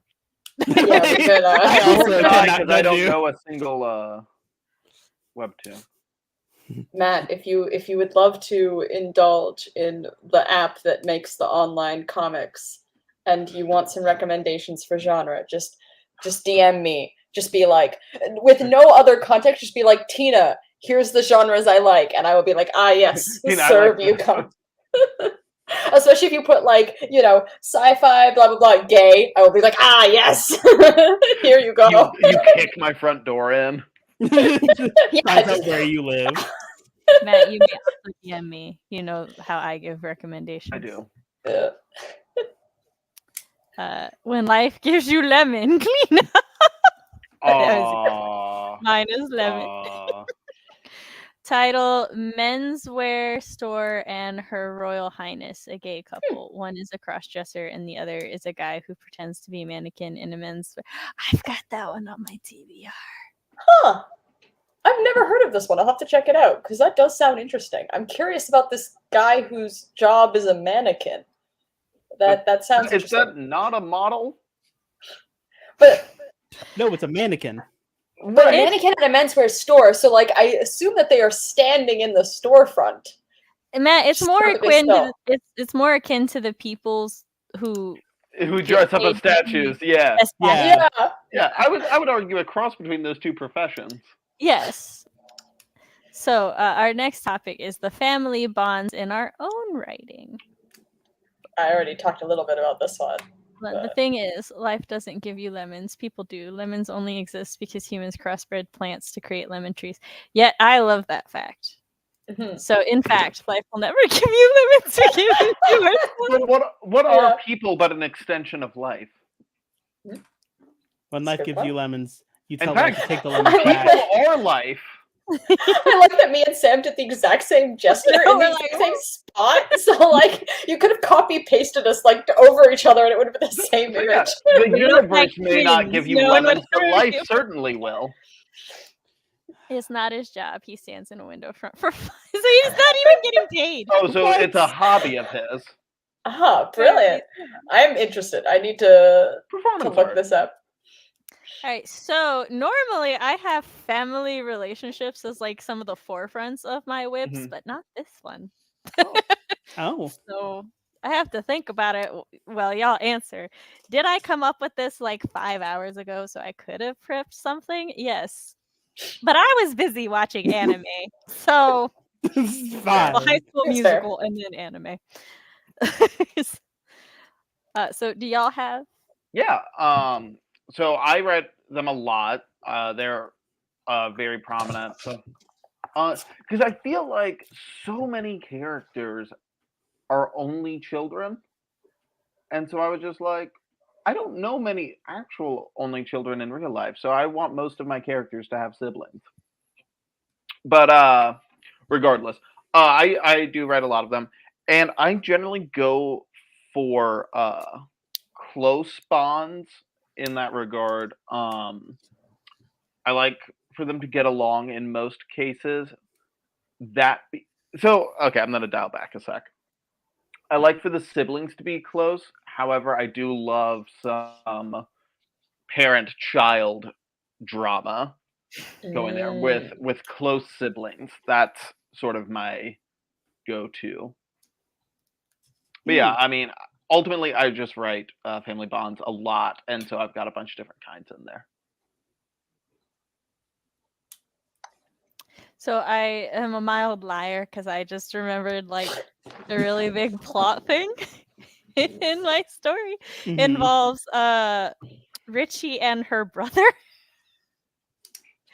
He's actually integral to the plot line, and I just forgot about his ass. But yeah, they're not really close at all. They're like rich siblings who were raised to do like certain roles but never really interacted with each other, so they might as well be strangers, which is very not typical of the kind of relationships that I like to write for siblings, so that's probably why I forgot about him.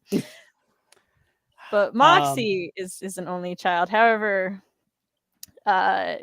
Chirpy is her adopted little brother. I'm convinced. He's I know nothing of Chirpy, and I'm already excited. Brother. I'm so excited for Chirpy. I'm so excited to just read your whip. I want it. Take my money. I have to write. I was doing so well working on it, Tina, and then life gave me too many lemons from people specifically.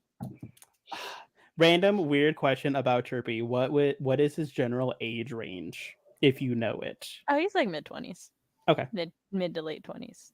Okay, that's all I need to know. He just seems like he's like a baby because yes, like he sounds like a baby, but like I know he couldn't be because why would they leave a baby in cage fighting? Like, yes, this is our toddler that's in charge here. He's in charge of the water. Of the water. I have in my mind he was like a child who was abandoned here, and the community just decided to raise him as the referee, or as the water boy, and so that's what he is. That's what he does. So he's just like the baby of the pit, but he's actually like in his mid to late 20s.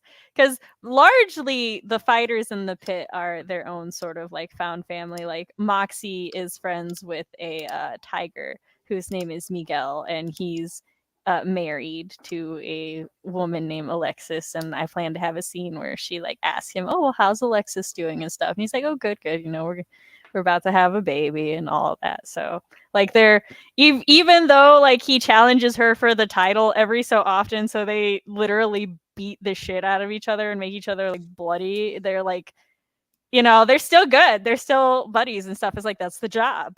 Yeah.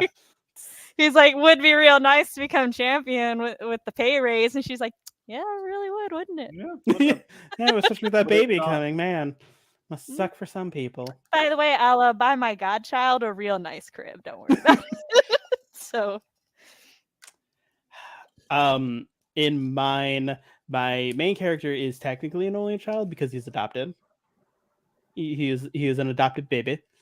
Into what could be a found family in a group, but he's very much an outsider because he's raised in a clan of werewolf hunters, and of course he's a werewolf, so he's like not getting any close to anyone. And his dad is very overly cautiously protective of him because obvious reasons be obvious. So he's not super cagey, but he's definitely like overprotective dad, but he still tries to be like best dad 5 ever.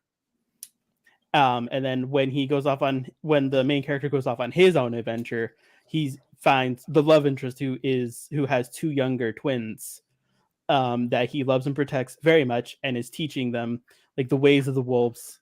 And their dad is like the clan leader, along with his wife. I do have another family I'm thinking of adding in there, of like a mother, her husband, and her daughter, but I'm not 100% certain. They're kind of like in and out, wishy-washy. But it's definitely like the sibling dynamic is definitely like guardian older brother, while the younger siblings are just there to be kids. And it's like, yeah, they're still learning like the ways of the world, but they're still children. It's like, here's how to protect yourself. Also, go chase that frog. Also, one of them really likes bugs, and I'm super excited for that. And her brother does not like bugs at all. Like, she has a pet rhino beetle named Mr. Charge. And she loves to terrorize her younger brother with him at any point she can get. And it's very fun. There was a series of novels I used to read that centered around 3 sisters. Like book 1, every 3rd book was about the same sister. So like 1 and 4 were about the oldest, 2 and 5 were about the middle, 3 and 6 were about the youngest. And I really, really enjoyed that book because I just liked the different ways the sisters interacted and like just seeing their lives together, but also apart. But then the writers started doing so many questionable things. Oh no. Like, extremely questionable. And then also she ruined one of my favorite characters, and I was very angry about that. And then she was like, "Oh, I'm not writing this series anymore because the like publishing house said that they wouldn't let her write something she wanted to into the series. So now she's just going to try to get the rights to the series back and self-publish it." And I just remember sitting there going, what did they finally say no to? Because let me tell you, that series was a wild ride.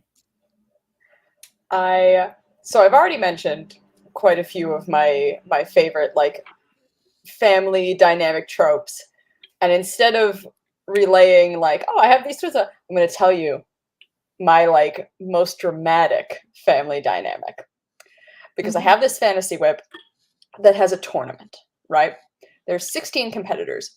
2 of those competitors are cousins-in-law, right? So it's like, you know,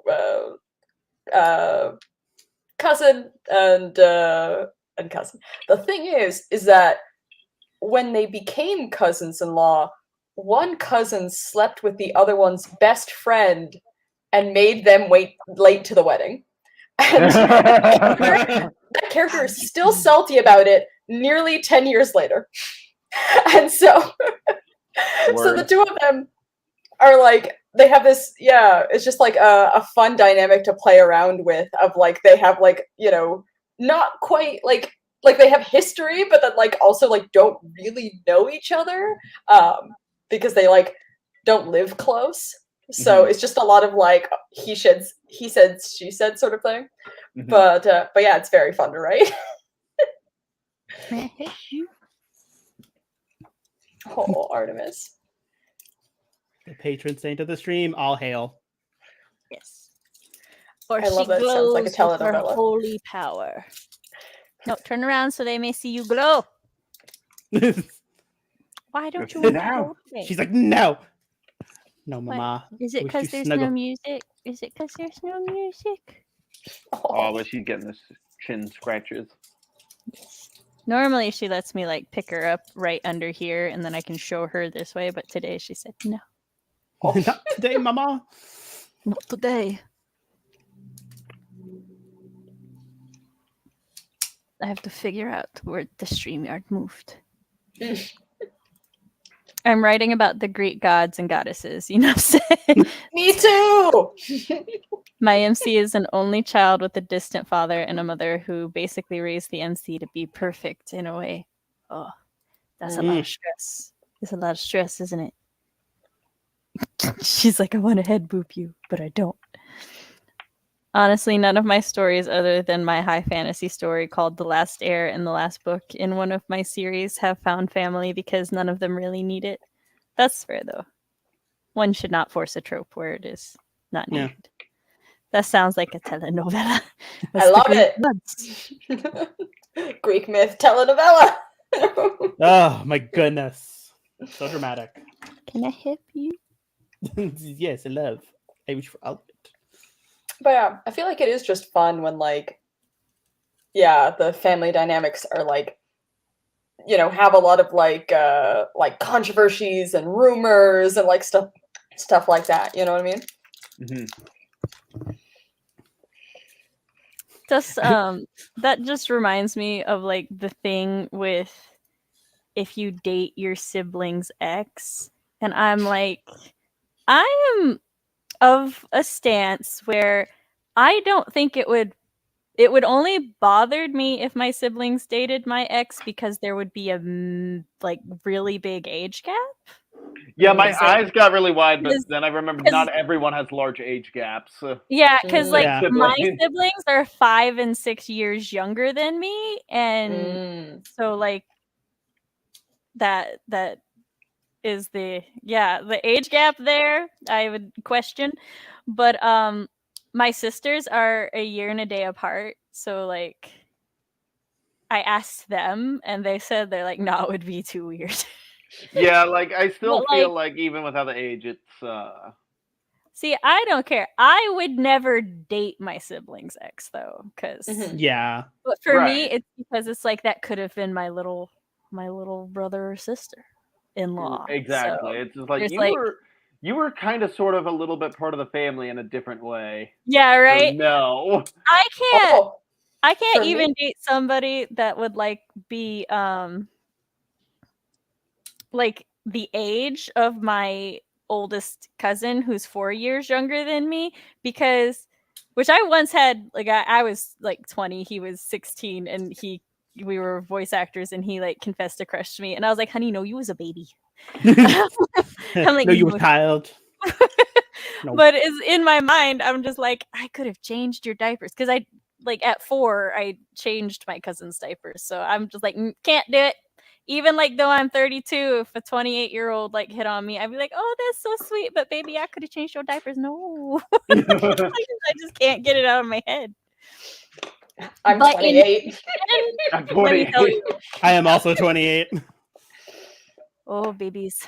I turned 29 in under a month. But let me tell you, in fiction, all bars are off. I don't give a fuck. Give me that messy. Like, oh no.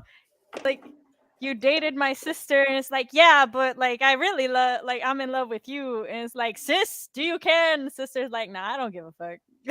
Like, you could take him. For me, it's more a thing of like, if my sibling broke up with you, why? What is there potentially bad blood there? Because I am a bitch with a grudge. I'm the same way about like the whole idea of like friends' exes. I'm like, but why did they break up though? Because chances are I'm on the friend or simply side, so I don't like you anymore. That's a good point. Because I would, in fact, allegedly, not confessing on stream, lose a body in Louisiana for my sibling as fast as I would cage them to protect them. So, I would never date any of my brother's exes. So it's an easy question for me. Just they have shit taste, is what you're saying? No, they're all women, and I'm gay. Well, I figured that was the option. I was hoping someone would ask in the conversation. But like, also although they do have really crappy tastes too. Like, also my oldest brother's 11 years apart from me, so definitely there's that age gap where I'm like, I'm good. I'm good on that front. Yeah. And also sometimes their tastes were just very questionable.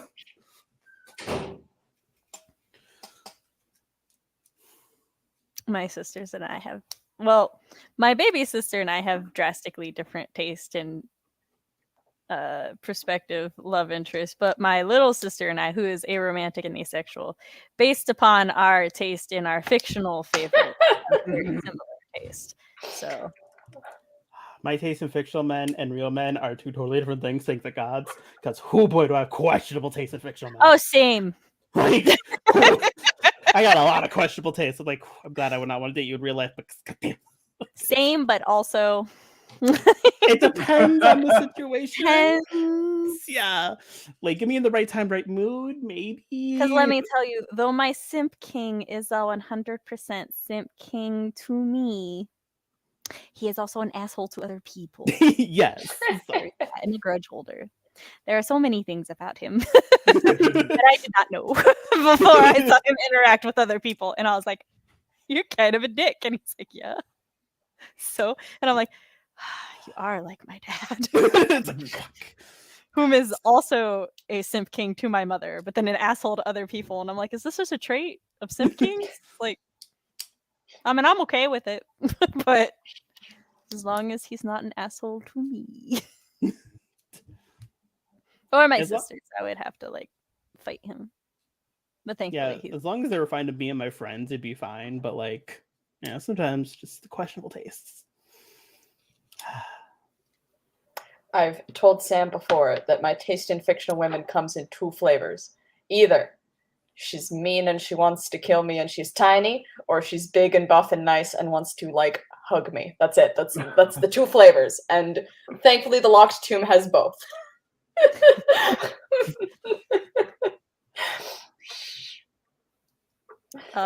My favorite to put in my whips is found family. My current one only has a found family because the MC's actual family died when he was a young child. Oh, love that one. I don't know how to describe the family bonds in my stories, to be honest. That's okay. Mm-hmm. If I dated my sister's ex, I would be my niece's stepdad. Oh, oof. Yeah, that's a layer of messy. I had normally no children are involved in these physical plot lines. Thank God. Oh, Gale, the love interest from Urges, is adopted by the vampire queen. Nice. Yes. Me being okay with my hot webtoon BFs with tattoos, even in real life. Yeah. I'm drawn to the guys that are pretty good. And that's right. Look. There are certain, like, fictional guys that I'm like, yeah, like, even in real life, that would be fine. And then there's others that is like, would I really want to date a sociopath? I absolutely love him. He's adorable in this romance. But is that for me? Is that what I want? It's like, is that what I want 24/7? The goods and the bads, the ups and the downs.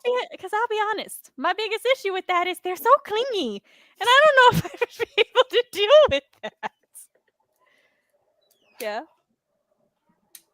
Yes. I was gonna say, like, oh man, I want like family I like family relationships that are like real family relationships, but then the answer becomes, what is that? Yeah. Because it's different for different people.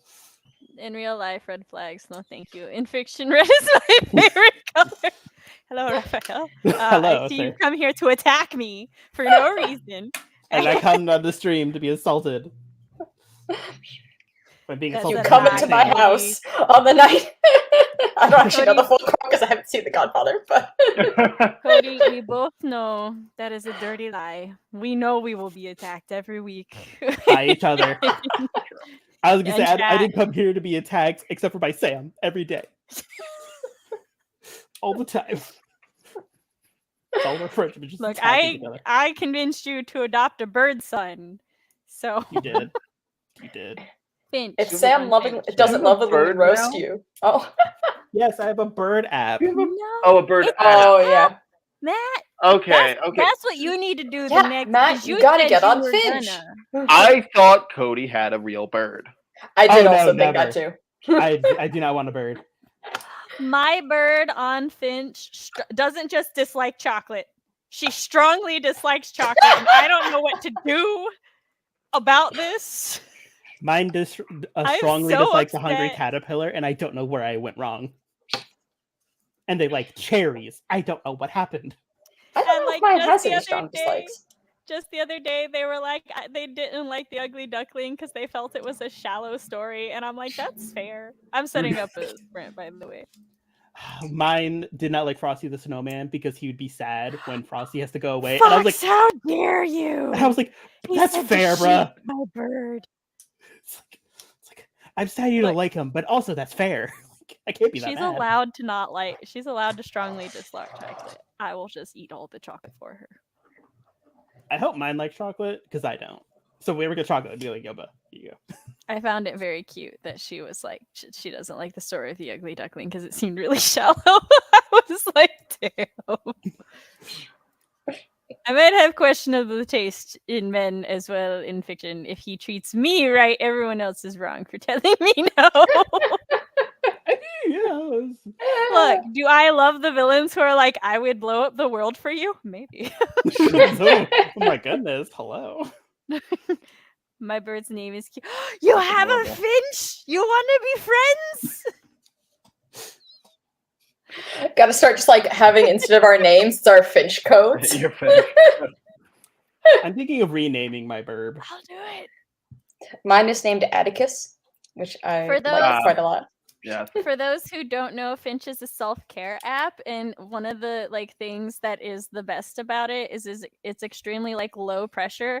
Like, yeah, it'll send you little reminders throughout the day, but the reminders are like themed in like it'll just be like my bird says, "I believe in you," Yeah. or "Hey, you got you're this. yeah, you got this. Hey, I you had were to turn doing this those guided off. thing." I had to turn those off because I kept thinking they were texts. And so, like, I'd look at my phone, it would just say, "I believe in you." And I'm like, who is cares? texting me this? Well, This yes, is- You can like, turn them off though. yeah, you can't turn them off, which I have done. But yes, it has been so useful. Like I let all of my children get a Finch, and it has just been phenomenally useful for them to like they get themselves out of bed without me yelling at them this morning. Just like most mornings, they remember to brush their teeth a lot more often without being yelled at. It's amazing. It's great. Also, it has encouraged them to think about their own goals. Like my son approached me and said that he wanted to start a goal to only drink 2 cups of soda a day so that it would motivate him to like drink more things so that he could be healthier. And I was like, you're only 11 and you care about that. So What of mine It's is to drink all of these boys, and I've already done that today. My baby can go on an adventure. and like it doesn't get upset at you or anything if you don't like I haven't done the right 100 words in several days and it doesn't say anything about it. If you do things in a row, it'll be like, oh, good job, you like got this many days in a row, but it won't be like, oh, hey, yeah, you missed yesterday, what the fuck, bruh. It doesn't do that. Speaking of, I need to do my Duolingo. Just if you don't do enough, your bird can't go on an adventure, and it's kind of So sad. I highly recommend it. I'm gonna put my friend code in the chat if you want to be my friend. Drop me yours. You can DM it to me if you're not comfortable putting it in the chat. I was like, I would put mine, but my phone's over there, and I'll do it during the sprint. I'll do yours, Cody, if you want. Okay. I have most of my friends' Finch codes saved in a Discord for my children, so I will post mine and Cody's. Yes, All you right. may plot mine. Harold always needs new friends, although he may have a change of name soon. This is our final sprint. Unfortunately, we will go over 3 hours tonight, but it's fine. We had an additional guest, and Me. I do what I want. I do what I want. And here we go. 3, 2, 1, go.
And we're back. And I also have to say that, like, the ad that was just playing confused the fuck out of me because, like, the ad had my old ringtone from, like, my teenage years. And I was like, oh, the fuck is going on?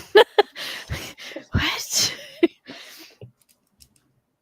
So I'm sitting here really into the short story, and then I'm like, is my phone going off from when I was a wee child?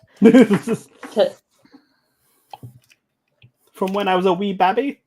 It didn't even look like it matched what was going on in the commercial either. So I was like, what the fuck is this? But anyway, very quickly, how did everybody do? I got, I think, 2 pages. Yes, 2 pages critiqued and dealt with my children who kept coming in to ask me different questions. But one brought me an orange. So Oh, very nice. Not a lemon or a lime? not from my children, Tina. They're not old enough to bring me smut. It's Matt's fault. I blame him. Tim is the one that's expecting the fruits. In the family episode, I'm immediately like, I blame him. The shock on Matt's face was just et tu, brute? The betrayal. All I did was list citrus. I am innocent here. I didn't do anything. I'm sleepy, so I laid down. And you came back just in time this time. We're lucky you still have a conscious Matt. Yeah. Like there was the last time Matt where just getting blamed for what can I say? He is simultaneously beloved and harassed so hard. Lambasted. I have been Googling whether learning traditional art is beneficial or just strictly digital. The answer I've come across is yes, with an asterisk. If you feel like learning it, cool, you can learn some new things. So now I'm just learning how do I do visual measuring in digital, and there's nothing anywhere that I could find. Granted, I did it for all of 5 minutes, so I've not did any deep dives.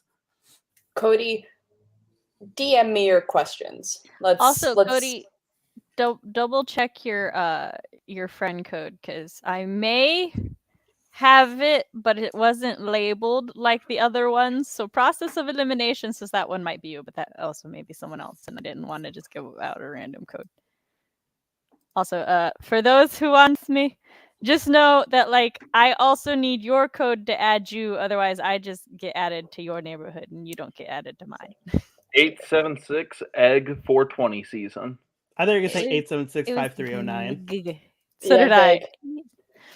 Finished taking notes on that chapter. Only a bazillion pages left. That's fair. Got 200 words written. Woohoo! 59 new words, but I am also messing around with this scene. It's Sterling's second feeding on Gale, and it's so sweet. I love their relationship so much. Also, shout out to Nicole for reminding me to do Duolingo because I saw the previous comment of birds who will yell at me, and it reminded me that I had said I was going to do my Duolingo, which is good because I only had like less than an hour left to do it. So I will say for a moment, like my brain simultaneously understood this and didn't understand it at the same time. So it was like, it's Sterling's second feeding. And I was like, oh, Sterling's being fed. Is Sterling an animal pet or something? And then I'm like, it's a vampire romance. And I'm like, yes, he's feeding on his liver. I did the exact same thought process. It was just the aggressiveness of which my memory reminded me. It's like, how could you forget? I'm like, I'm sorry. I forgot where to find my Finch code. Okay, what you do is you go to the tree. Go to your tree neighborhood. It looks like Sam is like roll all the over over shoulder. Yeah, the way it's set up. Yeah, can you like is that right? Yeah. Okay. No, that is not it. Okay, well then put your code in chat. There are friend codes, everybody. Friend each other. Join each other's neighborhoods. And then our birds can, like, they'll be like, I bring you a hug from Toothless, bring you a hug from Sam. And Also, then, they like, give you energy, and 9 times out of 10, that's how my bird goes on adventures. yes. And then you can be like, oh, that's very nice. Thank you. And then nothing.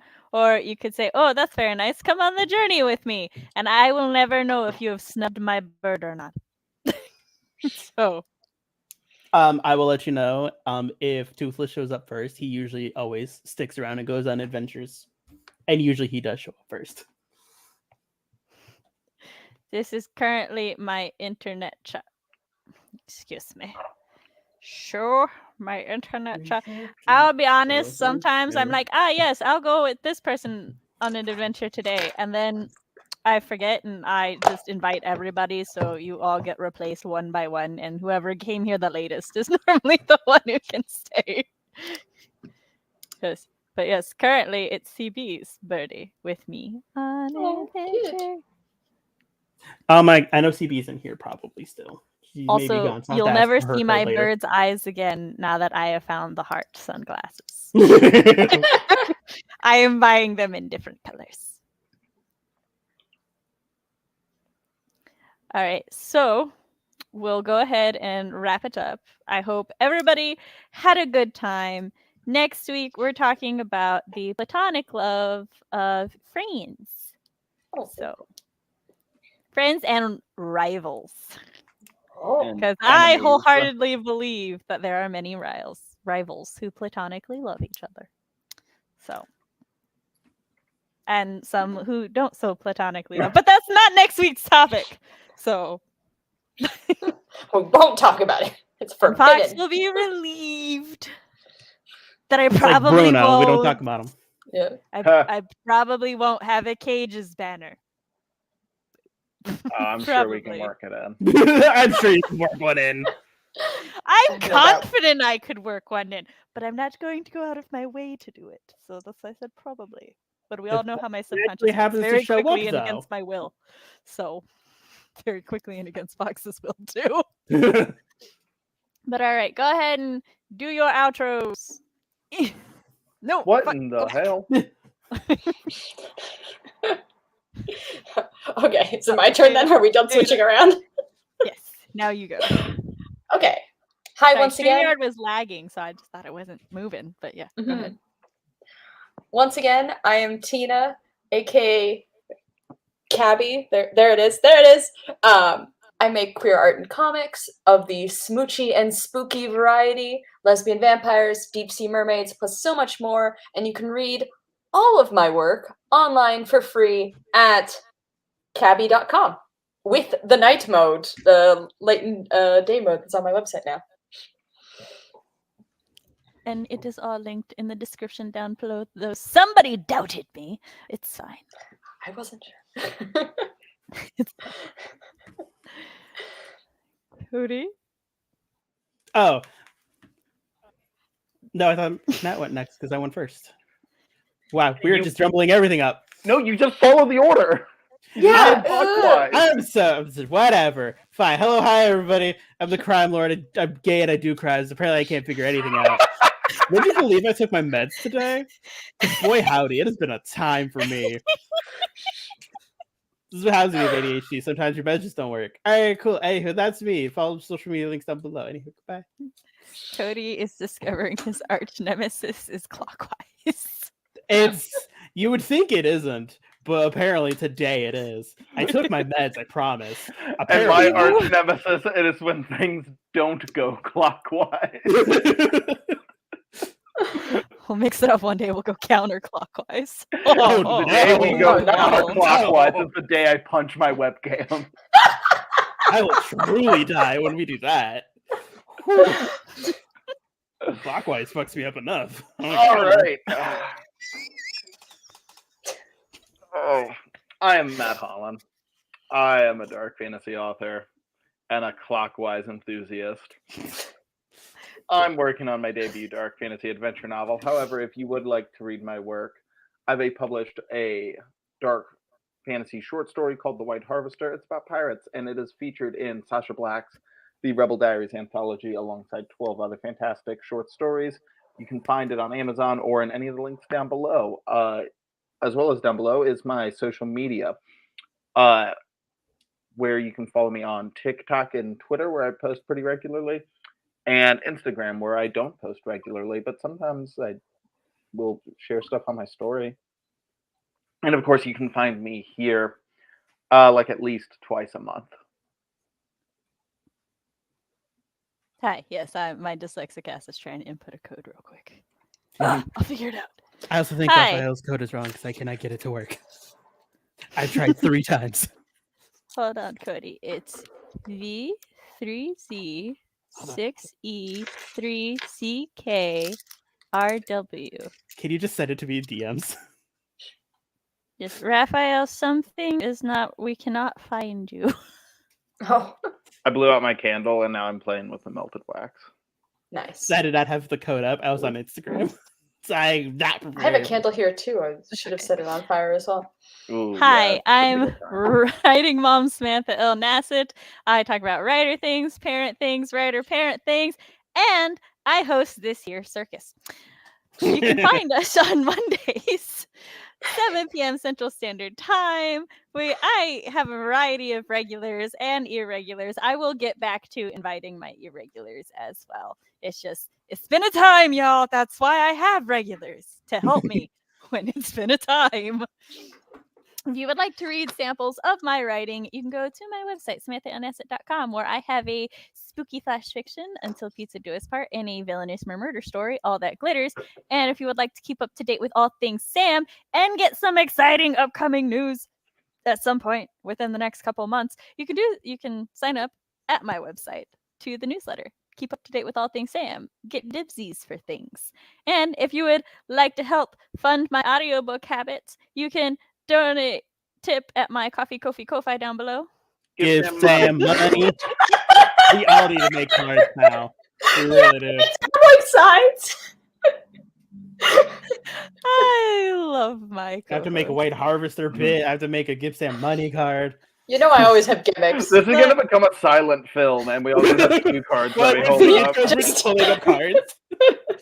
Like Isabella, of this, I have no doubts. I'm going to be both Matt and CB's villain and hero origin stories. I also laughed so hard that I fell over on my chair. It hurt my arm. Oh, there's that.